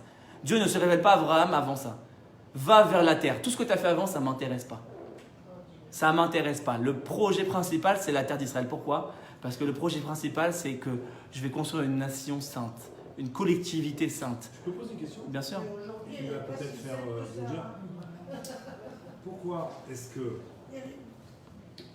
Hachem, il a fait un monde, d'accord, il n'y a pas que Israël, il a fait un monde pourquoi est-ce que Eretz Israël, donc il y avait les Cananéens dessus, pourquoi est-ce que spécialement cette terre? Parce que le sujet c'est Israël. Et pourquoi pas l'Éthiopie? Pourquoi pas, j'en sais rien. Moi personnellement, j'ai entendu dire que la première pierre à la création du monde, elle est tombée à Yerushalayim. Alors avant de répondre à votre question, je vais répondre à la fin, ok? Non, David. Je veux continuer ça et je retire votre question. Donc on a compris maintenant que Moshe il est au centre. On a le symbole de la droite qui est Aaron, le Kohen Gadol, le grand prêtre, donc le symbole de la droite, de la spiritualité, de la bonté. Et on a Narshon, donc le roi, c'est-à-dire celui qui est dans l'action, qui vraiment veut transformer les choses. Il a été jusqu'à foncer dans la mer, c'est-à-dire c'est vraiment un acteur. Il est à la gauche de Moshe, il représente la dimension gauche, donc la dimension féminine. Et Moshe représente l'équilibre entre les deux, ce qu'on appelle dans le langage de la Kabbalah Tiferet. On a Chesed, Gvura et Tiferet. Tiferet, c'est comme Avraham, Yitzhak et Yaakov. C'est la même trinité. Avraham, c'était le Chesed, comme Aaron. Yitzhak, c'était la Gvura, comme Narshon. C'est pour ça d'ailleurs qu'on dit que le Mashiach descend d'Yitzhak et pas d'Avraham, etc. Que Yitzhak, c'est le symbole du Mashiach, parce que Mashiach, c'est justement la Gvura. Et Yaakov, qui est le lien entre les deux, Tiferet. On retrouve toujours ce principe de trinité. Aaron, Narshon et Moshe Rabbeinu. Ok? Qui hu aya nasi Yehuda bemakom ameler. Donc Narshon, c'était le prince de la tribu de Yehuda et il faisait office de roi. Besod a malchut aniksheret besmol. La royauté, elle est liée à la dimension gauche. Tout le principe de la royauté est lié à la gauche.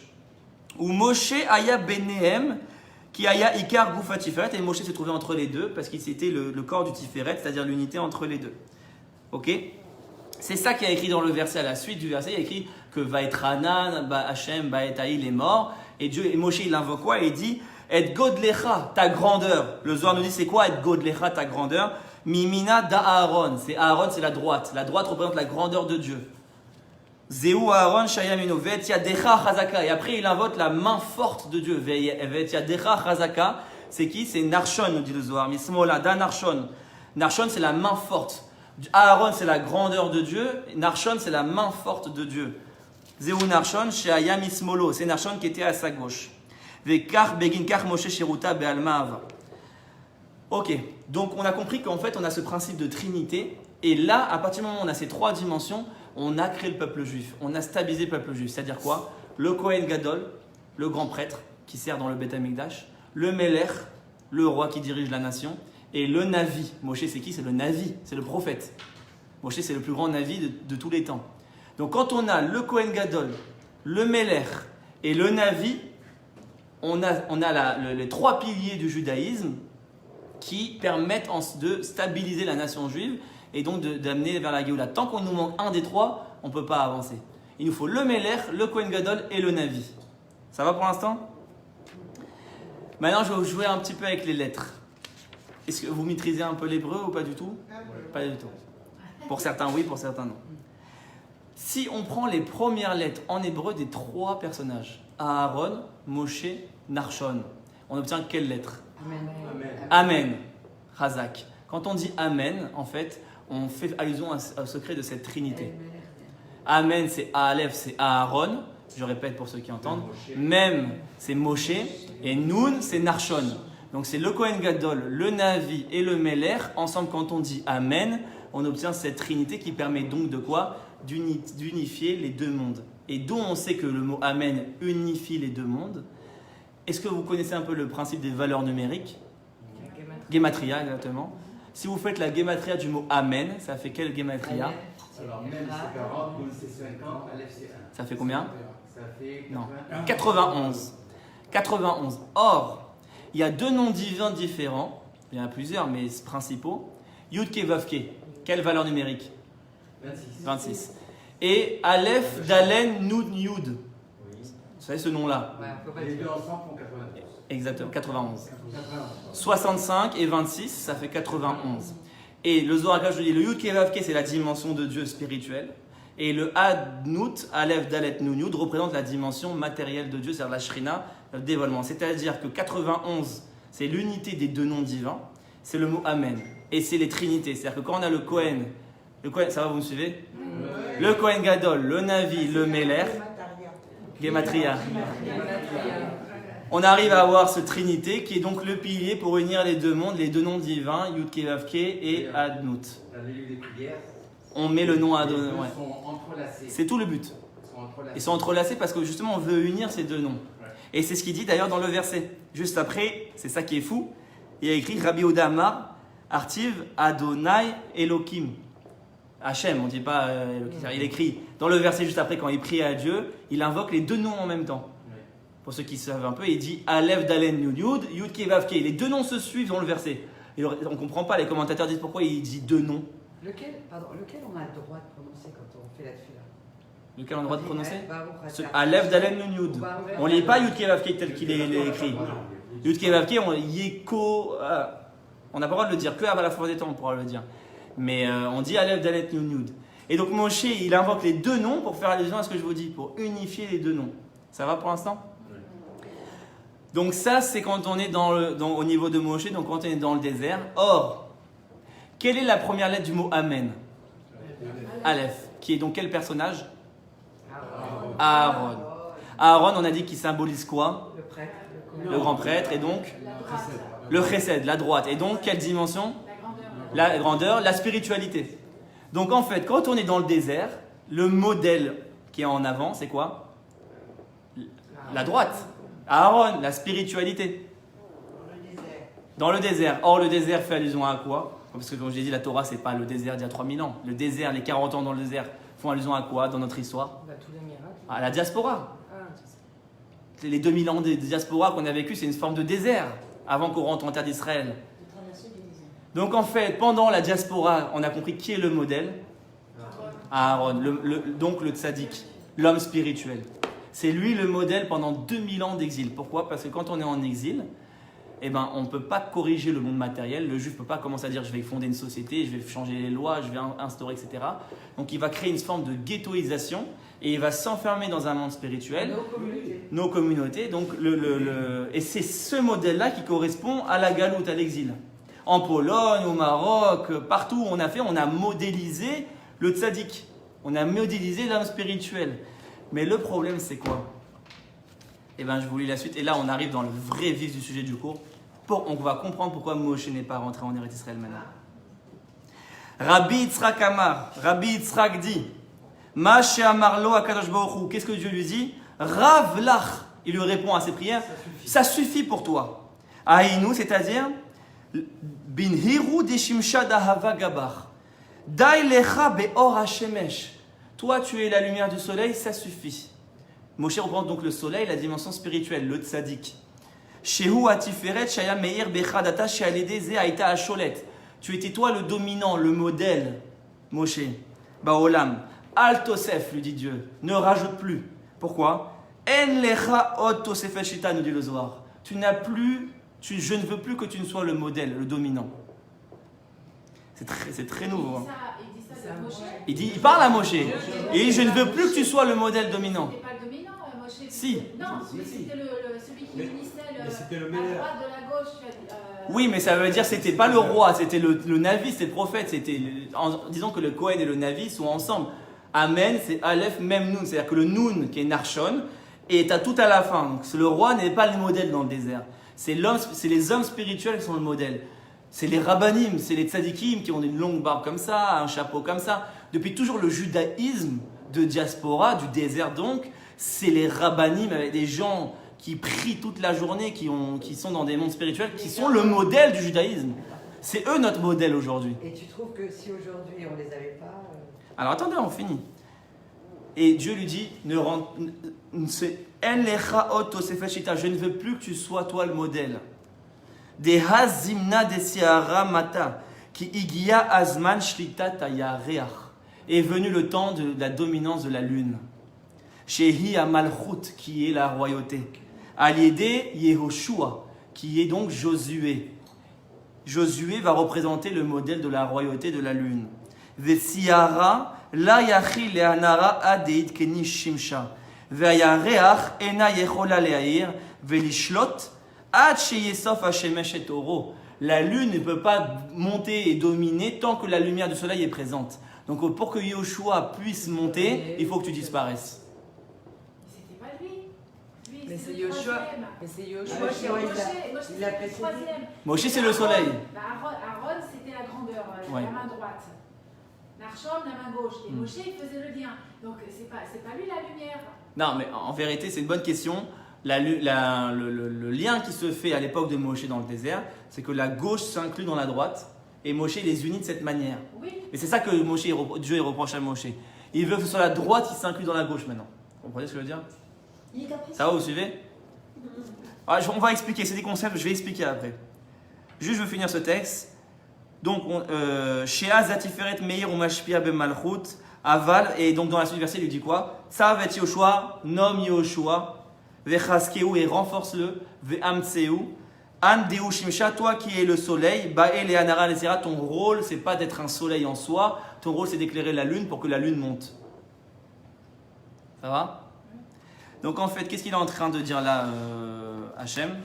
Il est en train de dire que le modèle du soleil, de la spiritualité, donc le modèle que Moshe représente, par excellence, par son frère Aaron aussi, mais lui-même, avant tout, c'est un modèle transitoire. C'était le modèle du désert. C'est-à-dire que dans le désert, on n'avait pas le choix que de passer par là. Il fallait des miracles, il fallait une spiritualité accrue, il fallait, etc. Des prières, de l'étude de la Torah. Mais quand on arrive en terre d'Israël, Dieu il veut que ça se stoppe. Et il veut commencer un nouveau modèle, qui est le modèle de la royauté. Le modèle, et on va expliquer quelle est la différence entre les deux modèles. Le modèle de la royauté qui est donc représenté par Nachshon et Yoshua. Vous allez dire pourquoi c'est par Nachshon qui a été nommé et Yoshua. C'est une question en soi qu'on ne pourra pas répondre ce soir parce que c'est un sujet en soi. Mais Yoshua représente aussi le roi. Mais ça veut dire qu'en arrivant en Israël, on n'est plus obligé de faire les prières. Alors je vais expliquer. C'est pas du tout ça. Ah, parce que J'ai expliqué plusieurs fois. Oui, c'est pour ça que je réexplique et c'est très important. La prière devient un moyen. Ça veut dire que le soleil doit éclairer la lune. C'est-à-dire qu'avant, la prière, disons que la prière représente le soleil. Avant, j'avais le soleil en tant que modèle, donc j'avais que la prière. La prière suffisait et mon action était annulée. Maintenant, c'est pas que je dois agir et je prie plus. C'est que le soleil doit éclairer la lune. C'est-à-dire que je dois mettre ma prière au service de mon action. Et c'est parce que je prie, c'est ça le roi David, parce que toute la nuit il priait qu'il ressuscitait son action dans la journée. Si tu pries pas, alors tu es une lune sans lumière. Puisqu'au final, comme monsieur l'a dit, la lune ne reçoit sa lumière que du soleil. Faut pas croire maintenant que tu es une lune indépendante et que tu n'as plus besoin de la prière, tu n'as plus besoin de l'étude, tu n'as plus besoin de la Torah, tu n'as plus besoin des rabbinim, tu n'as plus besoin de personne. Faut pas mal comprendre. Faut comprendre qu'il y a une transition de modèle et maintenant le monde spirituel doit se mettre au service des gens qui agissent. Vous comprenez ce que je veux dire? Ça va? c'est-à-dire Torah et Avoda. Oui, exactement, Torah et Avoda. Donc, maintenant on comprend que Dieu lui a dit clairement à Moshe, c'est fini, est arrivé ton heure, en vérité, est arrivé, maintenant je veux un nouveau modèle. Alors maintenant on va essayer d'expliquer, et avant de rentrer dans un chidouche, quels est donc les plus grands opposants, qui sont les plus grands opposants du modèle de la Malchut, du modèle de la royauté. Bon, je vais le faire à la fin, je vais d'abord expliquer quelque chose. Quelle est la différence fondamentale entre le modèle du tzaddik et le modèle du roi, du Meler? Le modèle de l'homme spirituel et le modèle de l'homme Malchut. Le roi, il va se battre. Voilà. Yehoshua, qu'est-ce qu'il a fait? Les guerres. Avec l'épée. Il n'y avait plus de miracle. Première différence fondamentale, c'est que la Malchut, c'est l'action. Alors que le tzaddik, c'est l'inaction. C'est juste la spiritualité. Ça, c'est la première différence fondamentale. C'est pour ça qu'aujourd'hui, on n'a pas encore la Géoula. Vous dites, ouais, on a eu tous les tzaddikim de toutes les générations, on a eu toutes les prières, on a tout fait. On est bon, on fait du chesed tout le temps, etc. Alors pourquoi on n'a pas encore Mashiach? Et pourtant, on a fait des prières, on a fait des guerres. Hein. C'est grâce à ça qu'on a avancé d'ailleurs. Que le peuple n'est pas Si vous avez un État d'Israël aujourd'hui, c'est grâce à quoi? Oui. C'est parce qu'il y a des gens qui se sont bougés et pas forcément religieux. C'est ça qui a créé tous les conflits entre Herzl et les rabbinim qui ont dit ah Herzl c'est un hérétique et les rabbinim ils sont maintenant antisionistes. À l'époque c'était encore plus qu'aujourd'hui. Maintenant ça s'est un peu calmé. Mais à l'époque il y avait un antisionisme très accru au niveau des rabbinim. Même des plus grands tzadikim se sont opposés au sionisme. Alors pourquoi ils sont en Israël?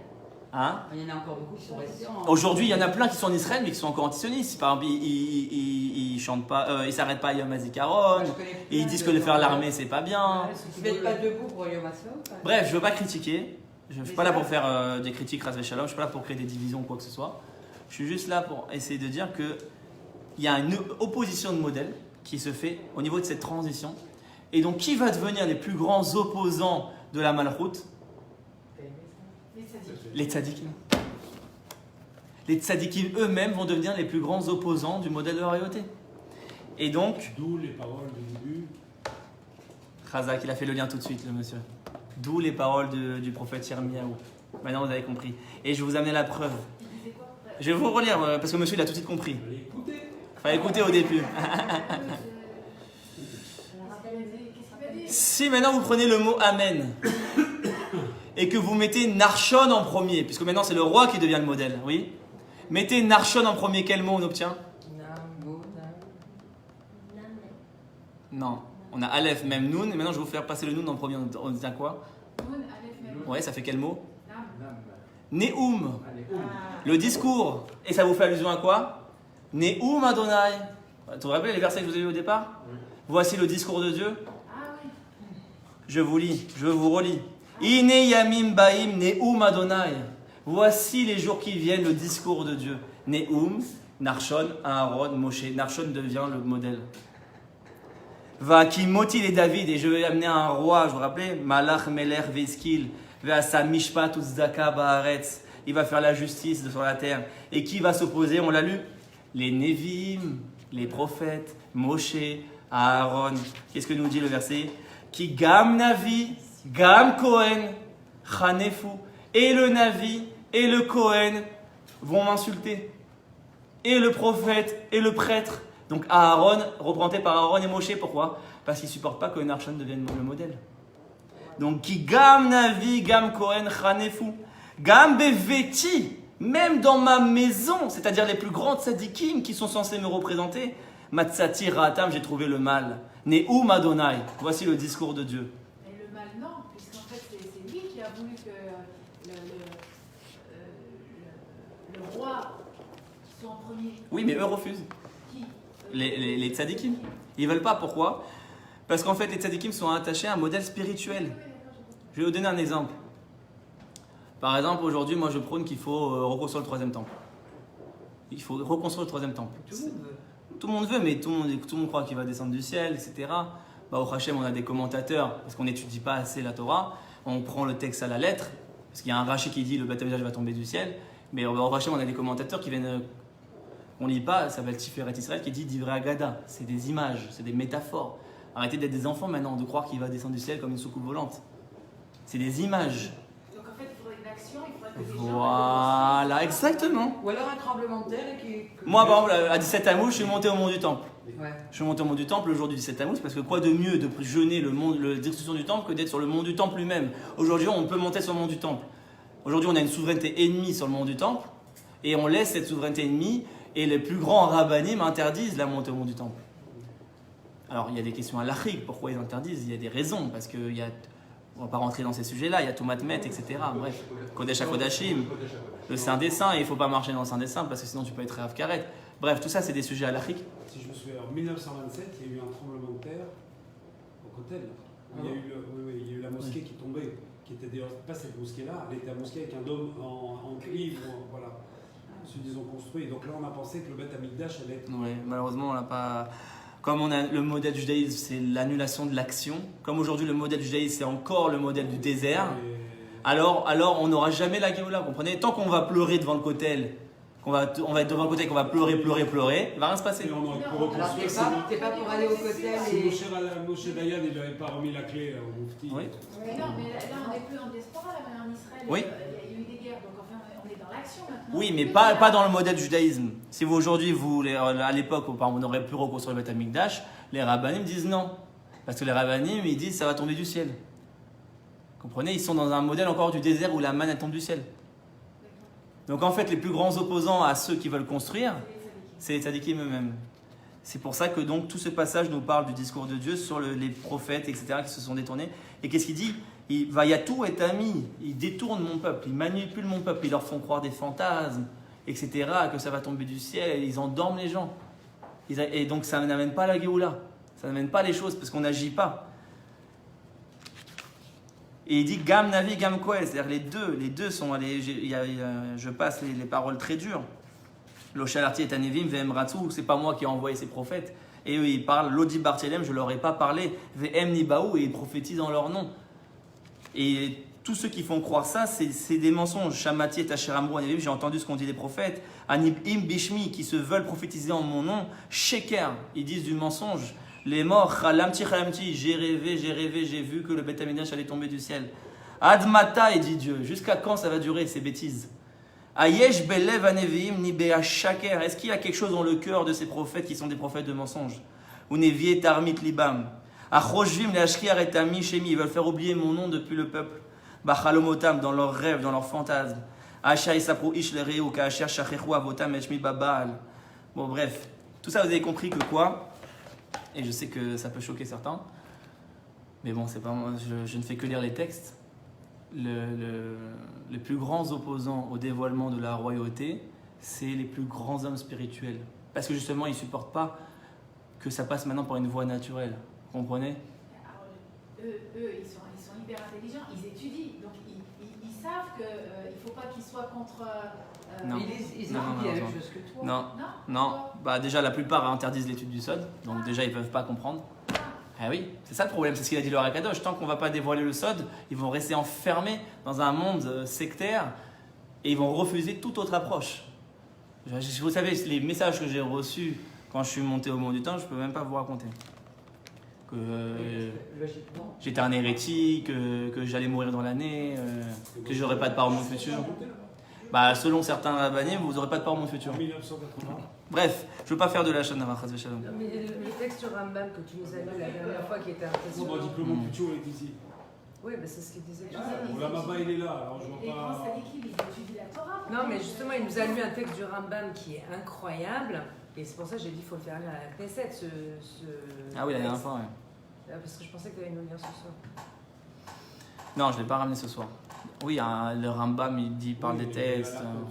Ouais, la Chot sur Mashiach, comme quoi le Mashiach ne fera pas de miracle. Arrêtez de. Raktib, Shimro, je vous ai dit. Juste les idiots pensent que le Mashiach va faire des miracles. Et il donne plein de preuves dans la Torah où on voit que le Mashiach ne fera aucun miracle, que c'est pas du tout ça. Ça, c'est des fantasmes. La preuve, c'est qu'il rapporte, c'est Rabbi Akiva. À l'époque de Rabbi Akiva, il y a eu Rabbi Akiva qui était le tzaddik de la génération, qui aurait pu donc lui être le Mashiach. Comme le Rabbi Nachman. Qu'est-ce qu'il a dit? Qui est Mashiach? Bar Korba. C'est qui Bar Korba? C'était le meneur de la rébellion contre Rome. C'était un guerrier. Un guerrier, c'est ça. Il est tel point qu'il dit que c'était Mashiach, et le Rambam nous dit qu'il portait ses armes jusqu'à la guerre. Il s'est mis au service de Bar Korba. Le soleil qui s'est mis au service de la lune. Et ben, lui, il avait compris.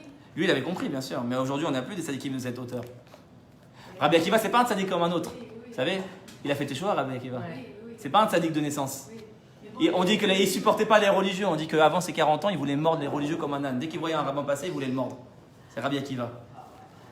Donc dans son essence, il avait déjà quelque chose d'antisystème. Mais aujourd'hui, À l'époque, c'était des niveaux. Lakish, c'est pareil. Ils Le ont roi pas des vu ça. voleurs. Le roi Shlakish, voilà, le roi de la mafia. Sachez exactement. lui, elle fait à leur place, à la place de l'autre. Non, mais là, il nous faut des vrais guerriers. Mais s'ils étudient la Torah, enfin, je veux dire, ça, c'est accessible par tout le monde. C'est Ouais. la Torah. Ouais. Ils ne comprennent pas que. Non. Bah non, Mais la de preuve que nos non. jours, David, de plus en plus de personnes étudient la chassidoute. Mais la chassidoute ne parle pas de ça. La chassidoute ne parle pas de ça. La chassidoute parle un peu de ça, mais que conceptuelle. Elle ne rentre pas dans le terrain des choses, comme le Rav Kook l'a pu faire par exemple. Même le Rav Kook a été très critiqué. Savoir qu'il a été traité d'hérétique par des milliers de rabbanim. Le Rav Kook aujourd'hui. Pas Gadolador, c'était un visionnaire. Mais il faut avoir les yeux, parce que vous savez, ce problème il remonte à quand? Il remonte à tout le temps. Qui a refusé le modèle de la royauté aussi? Un des plus grands qui a refusé le modèle de la royauté? Enfin, qui a refusé dans un premier temps. Après, il a accepté, bon, j'aime parce qu'il a fait des chouvas. Shmuel, ben oui, Razak. Le prophète Shmuel, il ne voulait pas nommer David. Le prophète Shmuel, qui était le plus grand prophète de tous les temps, la Gemara nous dit qu'il était aussi grand que Moshe et Aaron réunis. Quand Dieu l'amène pour nommer David, il dit, mais non, je ne peux pas le nommer. Pourquoi?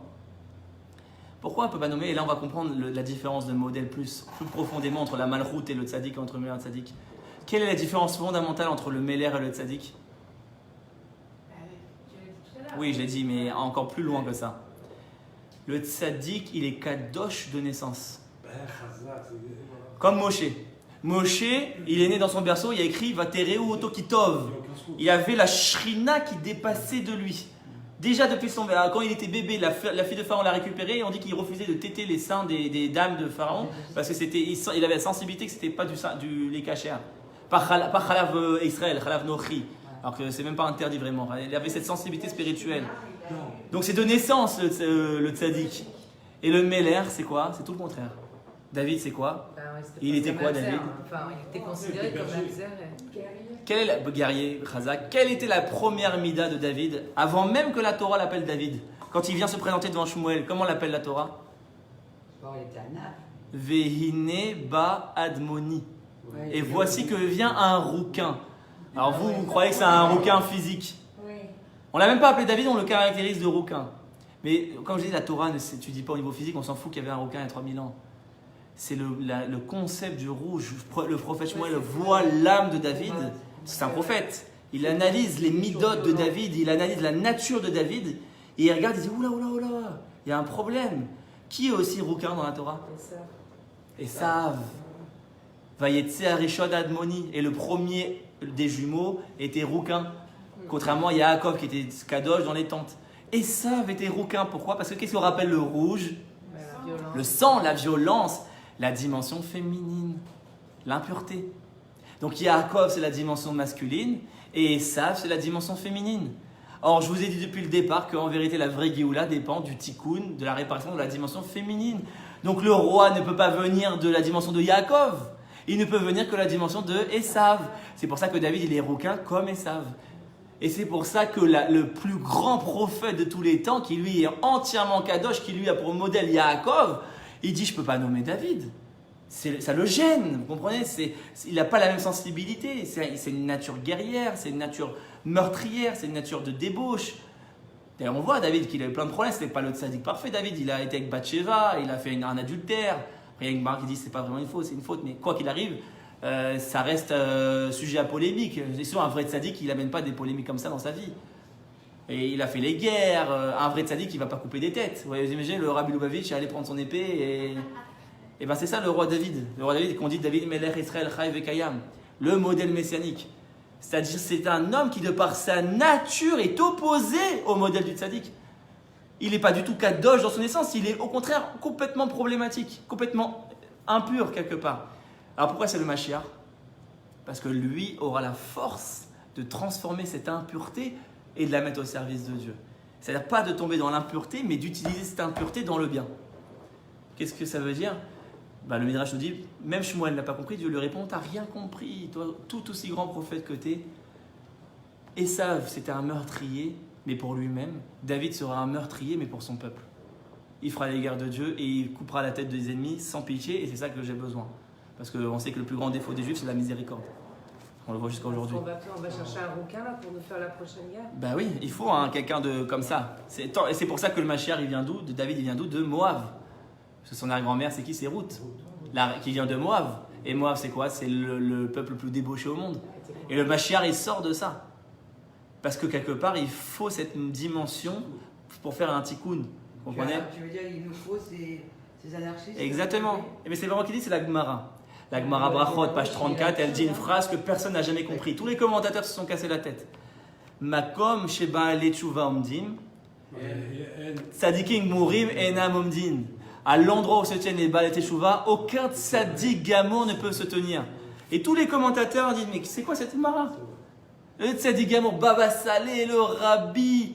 Et moi là, j'ai David, vous, Ilan ça? On est des petits gens qui ont fait Teshuvah, bon, à notre niveau, on n'est pas des tzaddikim. Moi, je suis plus grand que le tzaddik. Alors tous les commentateurs essaient de donner des explications, parce qu'il y a plus de mérite, etc. Non. La vraie explication de cette Gemara, c'est Makom chez Baal Teshuvah. C'est pas que le Baal Teshuvah il est plus grand. La Gemara n'a jamais dit que le Baal Teshuvah il est plus grand que le tzaddik. C'est parce qu'il y a écrit, il n'y a pas écrit Baal Teshuvah Gadol qui est tzaddik. Il y a écrit à l'endroit où se tient le Baal Teshuvah, c'est-à-dire nous, qui sommes des petits juifs à notre niveau, avec nos mitzvot, nos fautes. À l'endroit où nous on se tient, les tzaddik mourim ne peuvent pas se tenir. Juste je finis ça, après tu me réponds. Juste je finis cette explication. À l'endroit où nous on se tient, les tzaddikim mourim ne peuvent pas se tenir. C'est-à-dire que nous là, les petits juifs, nous on a une mission que même le plus grand tzaddik, même le rabbi ou le ne peuvent pas accomplir. C'est laquelle? Quel endroit on se tient? Eretz Israël, la terre d'Israël. Ah oui, Moshe ne s'est pas tenu en terre d'Israël. Pourquoi? Parce que Eretz Israël, la nature d'Eretz Israël, c'est de dévoiler la malchoute, la royauté, la dimension impure qui est en nous, et de la mettre au service du divin, de corriger le monde matériel. Ça va, vous me suivez? Et il n'y a que le Baal Teshuvah qui peut arriver à faire ça, parce que de par sa nature, déjà où il y a du Yetzer Hara impur, etc., si j'arrive à pas effacer cette impureté, mais à la mettre au service de la société, c'est-à-dire d'agir, c'est-à-dire quelque part le Yetzer Hara, c'est ce qui me pousse à agir, sinon je serais entièrement spirituel, je serais entièrement d'aller rentrer en politique, parce que le politique c'est un monde corrompu, de rentrer, de m'engager dans la société, etc. Seuls les Baal Teshuvah peuvent faire ça. Aucun tzaddik ne peut aller, parce que le monde est tellement impur qu'un tzaddik qui a une sensibilité trop spirituelle, il ne peut même pas marcher. Il ne peut même pas marcher. Vous savez, c'est le secret de la création du Yetzer Hara. Dieu dit, pourquoi j'ai créé le Yetzer Hara? Pourquoi Dieu a créé le Yetzer Hara? Il aurait pu nous faire des hommes bons directement. Et c'est plus fort que ça. Vehine tov meod. Dieu nous dit à la fin de la création, voici c'était très bien. Le Midrash nous dit, ça fait allusion au Yetzer Hara. C'est-à-dire que le Yetzer Hara, c'est mieux que le Yetzer Tov. Oh, c'est le Midrash qui le dit. Tov, Yetzer Tov, Tov meod, Yetzer Hara. Le bien, c'est le Yetzer Tov. Le très bien, c'est le Yetzer Hara. Alors la question, Tov meod, Yetzer Hara, le Midrash dit comment le Yetzer Hara c'est très bien. Et elle répond, il malait Yetzer Hara. S'il n'y avait pas eu le Yetzer Hara, Lo Adam Bana Bait, un homme n'aurait jamais construit de maison. Lo Nasa Isha, il n'aurait jamais marié de femme. Lo Olid Banim, il n'aurait jamais enfanté d'enfants. Lo Nasa Umanatan, il n'aurait jamais fait d'affaires et de business. C'est-à-dire que si on n'avait pas de Yetzer Hara, on aurait tellement la conscience de Dieu qu'on ne pourrait même pas avancer dans ce monde. On serait immobile, comme des anges, comme des malachim. Or, ce n'est pas ce que veut Dieu. Dieu, il veut qu'on construise le monde. Dieu, il veut qu'on fasse des repas. Dieu, il veut qu'on construise des maisons. Dieu, il veut qu'on construise des téléphones, des technologies. Dieu, il veut qu'on fasse avancer le monde. Sans le Yetzer Hara, on n'aurait pas été capable de le faire. Sans cette tendance vers le mal, on n'aurait pas été capable de faire tout ça. Mais moi, j'ai un problème là. Oui. Si quelqu'un n'a plus le mal, Oui. ou en tous les cas, il est vraiment diminué, Ouais. comment est-ce que tu veux faire avancer les choses? Mais justement, c'est ce que je vous dis. Il n'y aura jamais la disparition du Yetzer Hara est un mythe. Même après la Géoula, il y aura encore du Yetzer Hara. Parce que si le Yetzer Hara disparaît, le monde matériel s'annule. Il a été annulé à un certain moment et les poules ne pondaient plus. Je ne sais pas quand, mais... En tout cas, tout ça pour vous dire quoi? Que c'est la différence fondamentale entre le modèle spirituel et le modèle matériel, c'est que maintenant le roi, c'est un homme comme nous. C'est pour ça que le Mashiach est un Baal Teshuvah, c'est pas un tzaddik. Le Mashiach, Finalement, c'est le mal et le bien. exactement. Mais le bien se met au service du mal et le mal devient le plus grand bien, encore plus que le bien. Ça va? Quand j'arrive par exemple à être... j'ai une nature meurtrière, et ben je fais les guerres pour Dieu. J'ai mis ma mida au service de Dieu. Je suis une nature coléreuse. Et ben la Gemara nous dit, mets-toi en colère contre tes ennemis, mets-toi en colère contre ton Yetzer Hara, mets-toi en colère contre tes mauvaises pulsions, sois coléreux. C'est-à-dire ne cherche pas à être pas coléreux, parce que maintenant tu as la nature de coléreux. Alors, on ne travaille pas dans Midot? Travailler, mais pas comme vous pouvez croire. C'est pas un travail d'annulation de la mida. C'est un travail de réorientation de la mida. Maintenant tu es orgueilleux, tu as du kavod. Alors tu peux pas annuler ta mida d'orgueilleux, tu es orgueilleux. Alors sois orgueilleux pour Dieu, sois fier d'être juif. Sois orgueilleux. Quand il y a un antisémite, fracasse-le. Et pourtant, l'orgueil, c'est pas bon. Et non, justement, c'est pas ça. Ça dépend dans quelle situation. Voilà, c'est ce qu'il C'est qu'il n'y a aucune chose qui est mauvaise dans son essence. L'erreur de morale qu'on a voulu nous imposer, c'est de dire que la morale dépend de l'essence. C'est-à-dire, c'est mauvais d'être orgueilleux, c'est mauvais d'être jaloux, c'est bon d'être faire du chesed. Non, la Torah ne définit pas la morale à ce niveau-là. La Torah définit la morale au niveau de l'utilisation. Même la bonté, ça peut être mauvais. Tu as de la sina, dirige-la vers la sina de toute façon. Voilà, exactement. Sonera, on dit les tzadikim doivent avoir la haine du mal.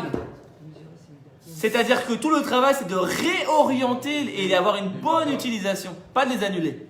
C'est ça le vrai travail. C'est pas facile, mais c'est déjà plus facile que de l'annuler, vous êtes d'accord? Annuler, c'est impossible. Quelqu'un qui a une mida d'orgueilleux, il ne pourra jamais l'enlever, c'est sa nature. Oui, on peut la travailler. Donc la réorienter, c'est difficile, mais c'est déjà plus facile que de l'annuler. Attends. L'orgueil, c'est comme une grande... C'est en chassidoute, on dit comme ça. L'orgueil, c'est une grande branche. Et en fait, comment tu vas la casser en petits morceaux? Il ne faut pas la casser. C'est ce que je dis, c'est le chirushti. Il ne faut pas la casser. La Gemara nous dit Gahava Yehudit. Tu dois avoir l'orgueil d'être juif. Non, mais ça veut dire que tu dois réorienter la gava dans ton. T'es orgueilleux maintenant. Eh ben, par exemple, tu aimes le kavod. Ouais. Eh ben, fais des cours de Torah, tu vas avoir du kavod. Ne fais pas ton kavod dans le pourri. Fais du kavod. Non, mais ça, c'est autre chose. T'aimes le kavod, ok? T'aimes avoir qu'on te reconnaisse, c'est ta mida, t'es comme ça. Alors fais du kavod, redirige-le dans la Torah. Sois rave et tu vas recevoir du kavod. C'est une bonne idée. Vous comprenez ce que je veux dire? Et vous allez me dire, oui, mais le rave, il va faire ça pour ses propres intérêts, alors c'est pas bien. C'est un truc que t'as pas fait encore. Mais vous allez me dire, le rave, il fait ça pour son propre intérêt, donc c'est pas bien. Non, la Gemara nous dit, ne cherche pas la perfection. Mitor lo lishma ba lishma. À partir d'un travail intéressé, va venir petit à petit le travail non intéressé. C'est comme ça qu'on travaille les choses. Vouloir perfectionner les choses dès le départ, ça détruit le progrès. Avance. Tu aimes le kavod, tu es jaloux dans la vie, tu regardes les autres, c'est comme ça. Eh bien, sois jaloux dans le bon sens. Comment on appelle Pinchas, par exemple, l'homme qui a été récompensé pour longtemps, le jaloux de Dieu. Il a été jaloux de Dieu. Mais alors, il ne faudrait pas qu'on suive le question. Donc, je continue. Et l'envie. Maintenant, vous avez compris la différence de modèle. Dans le modèle spirituel, on va dire annule tout. Annule tes midotes, sois pas orgueilleux, sois pas coléreux et deviens spirituel. Dans le modèle de la royauté, c'est fini tout ça. Dans le modèle de la royauté de David Ameller, c'est le guerrier qui redirige la mida dans la guerre. Maintenant, sois dans la société et apprends à rediriger tes midotes dans la société. Ça regroupe même les mauvaises midotes apparemment, elles peuvent être bonnes. Et même les bonnes midotes apparemment peuvent être mauvaises. Même la bonté à l'extrême, c'est mauvais. Même la miséricorde, c'est mauvais, comme on le voit aujourd'hui. Le trop de miséricorde, on soigne nos ennemis, on les met dans les hôpitaux. Ah ouais, non. Ça, c'est pas bon. Il faut croire, c'est du Kiddush Hashem de soigner les terroristes. Pas du tout. C'est du Chilul Hashem. Et maintenant, je vais arriver, on arrive bientôt à la fin. Donc, je vais arriver à la troisième différence fondamentale, et elle est peut-être la plus importante de toutes, entre le tzaddik et le roi. Et c'est là qu'on voit la limite du tzaddik et donc de Moshe Rabbeinu lui-même. C'est au moment pourquoi il n'est pas rentré en terre d'Israël. Donc on a dit que ce n'était pas le modèle de la terre d'Israël justement. On comprend maintenant que c'est idéologique. Pourquoi il n'est pas rentré? Pourquoi Dieu ne le laisse pas rentrer? Parce que c'est pas le modèle de la royauté, Moshe. Moshe, il est tzaddik de naissance, donc il ne peut pas être roi. Un roi doit venir du peuple lui-même. Un roi doit être quelqu'un comme les autres. Un roi, il faut qu'on puisse s'identifier à lui. Ah, lui, il était comme moi, il était aussi drogué que moi, il est allé dans les boîtes de nuit comme moi, il était coléreux comme moi, et lui, il a réussi à mettre ça au service de Dieu.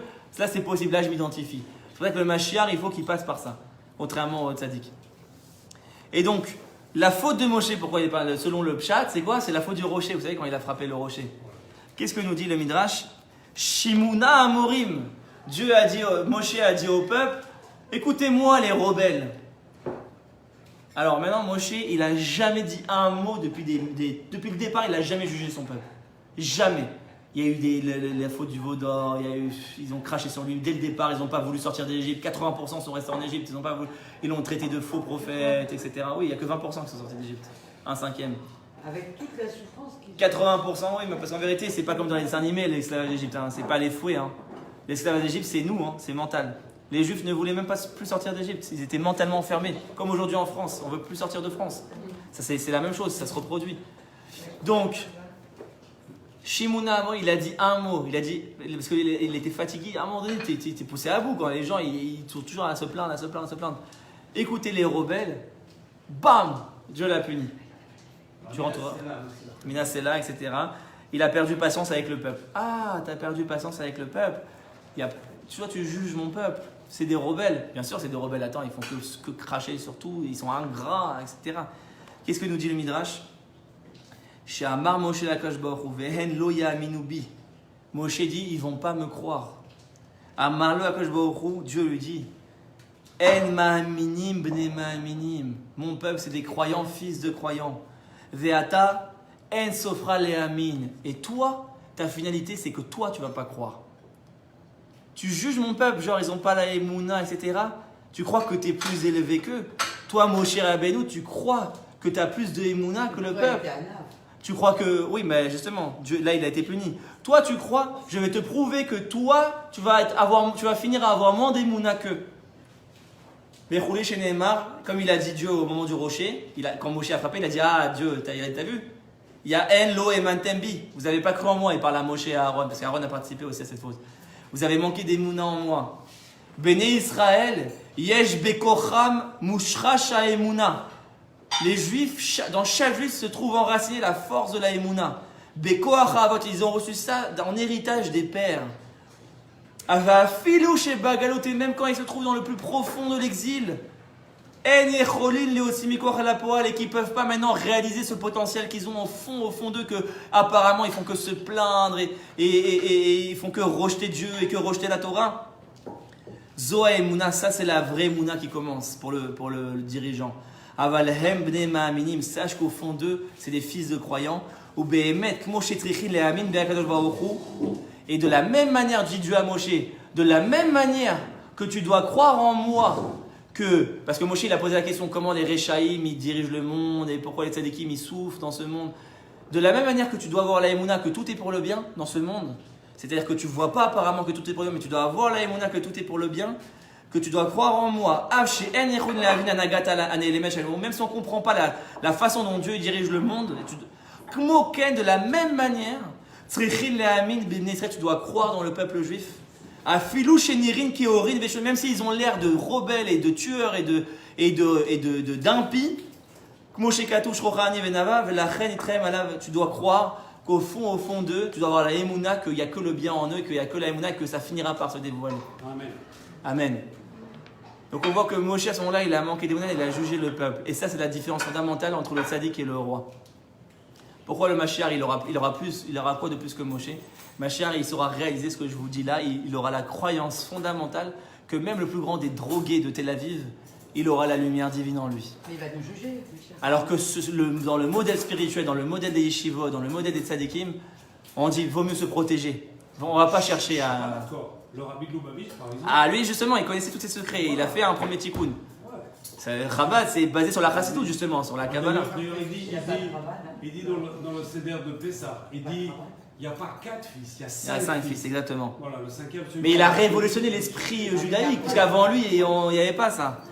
Et donc, la véritable différence entre le tzaddik et le roi, c'est que le tzaddik, lui, il est limité dans sa vision des choses. Et donc toute son idéologie, elle est faible quelque part, parce qu'il fait que fuir le monde. Il fait que se retirer parce qu'il en fuit, il n'a pas les forces pour transformer l'impureté apparente en pureté. Le roi, lui, il a la Emouna qui peut aller jusqu'au bout des choses, et même le pire des Réchaïm, il peut le transformer, lui faire teshuva. Et c'est ça la véritable différence. Donc c'est pour ça qu'aujourd'hui, il y a une opposition de modèle entre... Aujourd'hui, on voit entre le monde spirituel et le monde du sionisme, le monde de l'action politique, etc. Après ce cours-là, on doit comprendre une chose, enfin et pour toutes, que le modèle en Eretz Israël n'est plus le même qu'on a connu en Galoute, n'est plus le tzaddik avec la barque, un saint qui étudie sur le livre toute la journée, et c'est ça le grand niveau. Aujourd'hui, l'Eretz Israël est en train de changer les choses, est en train de transiter des choses où le tzaddik, on ne va pas l'effacer, où le tzaddik lui n'est plus le modèle, il devient et il doit avoir l'humilité de se mettre au service de ceux qui veulent agir. Et même ceux qui veulent agir, apparemment ils sont problématiques, apparemment ils ne sont pas très religieux, Herzl, Ben Gurion, apparemment ils ne sont pas très connectés à la Torah, etc. La malchoute doit passer par là. Parce que justement, si on avait construit un État d'Israël directement spirituel, etc., eh ben 95% de peuple ne serait pas venu. Si on a Tel Aviv aujourd'hui, c'est bien, parce que quelque part, ça ramène, les jeunes viennent, vont en boîte, et ça passe par une forme d'impureté, et ensuite, ça se purifie. Mais nous, on dit, ah non, mais c'est impur Tel Aviv. Moi, je ne suis pas d'accord avec toi. Je finis là-dessus, après tu me dis. Juste c'est impur Tel Aviv. Apparemment, c'est une forme d'impureté, mais au final, on se rend compte que les gens qui sont là-bas, ça les attire. Mais non, mais c'est comme vous prenez de la... C'est pas clair pour la terre Quand il y a de l'argent, vous allez purifier la matière. Les scories, vous allez les enlever. Et bien c'est exactement ça Tel Aviv. C'est-à-dire qu'en fin de compte, vous prenez la matière pure comme ça, vous la mettez, et petit à petit, vous allez faire en fait purifier. Vous allez alors on va loin, c'est comme la guéprade, ça ne devrait pas être permis pour moi. Est-ce que tu vois que la terre elle vomit ses habitants aujourd'hui? Ah, on sait non pas. On sait alors pas. On sait pas. Donc Dieu autorise. Pourquoi on a encore une épidémie? Je dis pas que c'est bien la guéprade, attention. Je dis qu'il y a un processus et on ne peut pas avoir une sanctification directement du ciel. Comment on dit le monde est dans un état d'impureté, donc il y a un processus. Ça doit passer par là. Alors comment on dit ça fouille. La purification, quand on fait, on peut faire l'argent, ça fouille. Ça fouille. Affiner. Non. Filtré. Non, raffiné de sa fouille. Le rabbi, il explique pourquoi, quelle est la dimension, parce qu'il a écrit un petit livret qui s'appelle La Révolution spirituelle française, où il dévoile quel est le lien entre la France et Mashiach. Il explique quel est le lien. Il dit qu'en fait, les rachetez-votes de Tsafout, c'est Tsarfat. C'est-à-dire que le peuple, les juifs français... D'ailleurs, Tsarfat, c'est la valeur numérique de 770. Voilà. Tsarfat, c'est purifié. Alors... Ouais, voilà, mais il y a un autre mot. Enfin, il faut que je le retrouve. Et la chanson fameuse des Chabad, c'est Oufar, Asta, Oufar, Asta. C'est les mêmes que Tsarfat. Et le Mashiach, on l'appelle comment? Il vient de qui? Peretz. C'est le fils de Yehuda. Meler Porez Geder, la sorte l'Oder. Et on voit que dans Obadiah, il parle également. Exactement. Et en fait, il explique la relation entre le Mashiach. Il dit que le Mashiach aura des racines françaises. C'est pas une blague. Hein. Non, mais c'est hyper connu. Pourquoi le Mashiach aura des racines françaises? Parce que le peuple français, chaque peuple a une nature. Le peuple français a une nature royale, a une nature révolutionnaire. Et c'est pour ça que Tsarfat, c'est les mêmes lettres que Farasta. Donc il faut que... C'est-à-dire, si vous savez, les 7 rabbis Lubavitch ont habité en France. Ouais, c'est vrai. Et je pense que Mashiach, il a un avis personnel, mais je pense que Mashiach est en Israël et à Nathalie. Amen. Amen.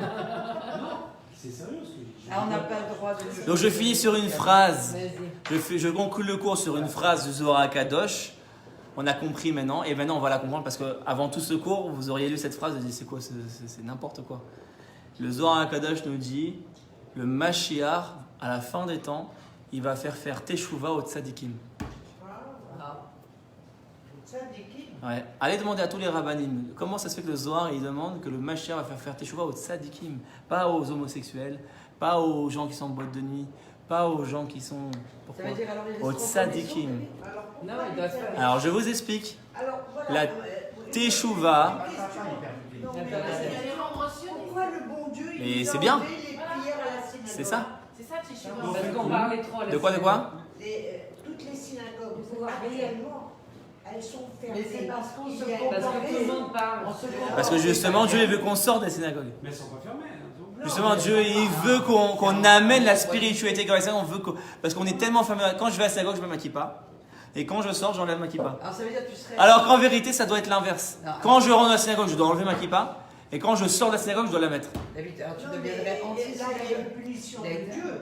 On ne peut pas intervenir tout le monde en même temps. Là, Dieu n'est pas d'accord avec nous parce que un lieu saint comme les synagogues et les temples qui soient fermés actuellement. Mais parce que tout le monde les trouve. Et justement, ce que je viens d'expliquer, c'est que ce n'est pas vraiment des lieux saints. La vraie sainteté se trouve dans le monde matériel. Et alors, il laissait faire Torah alors qu'il y a là-dedans. C'est le soleil. C'est le soleil. Le Sefer Torah, c'est le soleil qui brille. Mais qui est le projet de la Géoula? On l'a dit, c'était la lune. On a expliqué que maintenant Hachem il veut que la lune domine grâce au soleil qui se met au service de la lune. C'est-à-dire que le Sefer Torah doit éclairer le monde. En vérité, le juif, c'est le vrai Sefer Torah. C'est-à-dire que quand je sors de la synagogue, c'est là que commence mon vrai travail pour influencer le monde matériel. Vous comprenez ce que je veux dire?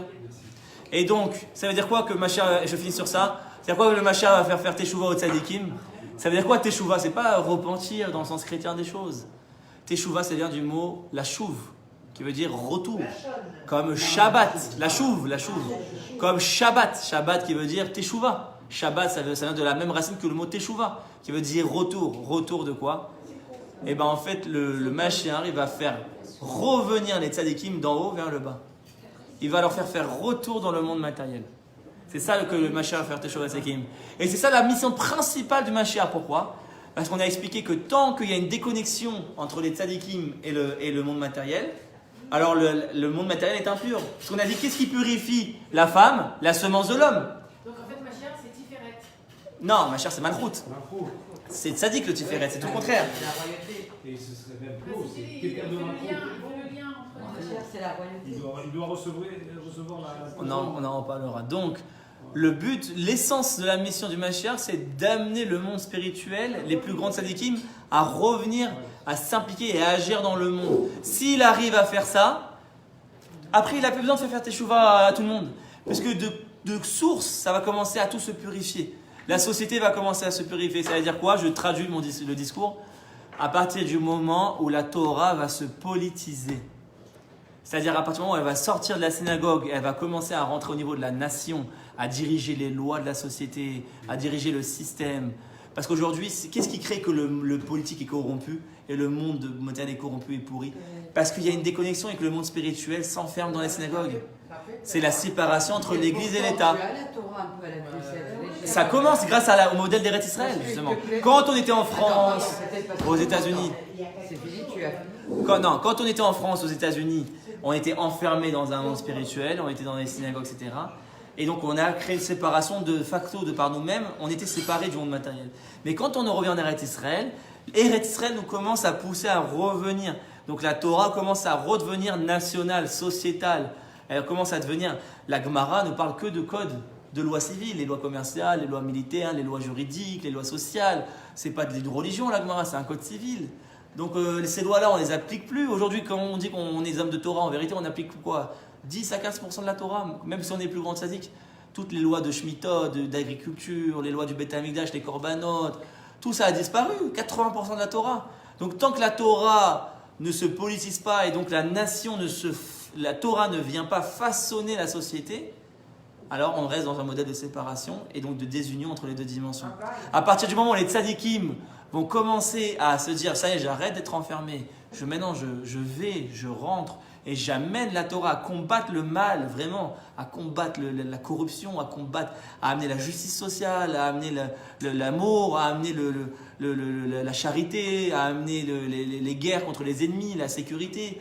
À partir du moment où les hommes de Torah deviennent des guerriers, ils commencent à avoir le modèle de Yehoshua et non plus de Moshe, alors à partir de là, on pourra commencer à espérer avoir la Géoula. Amen, Bezrat Hashem.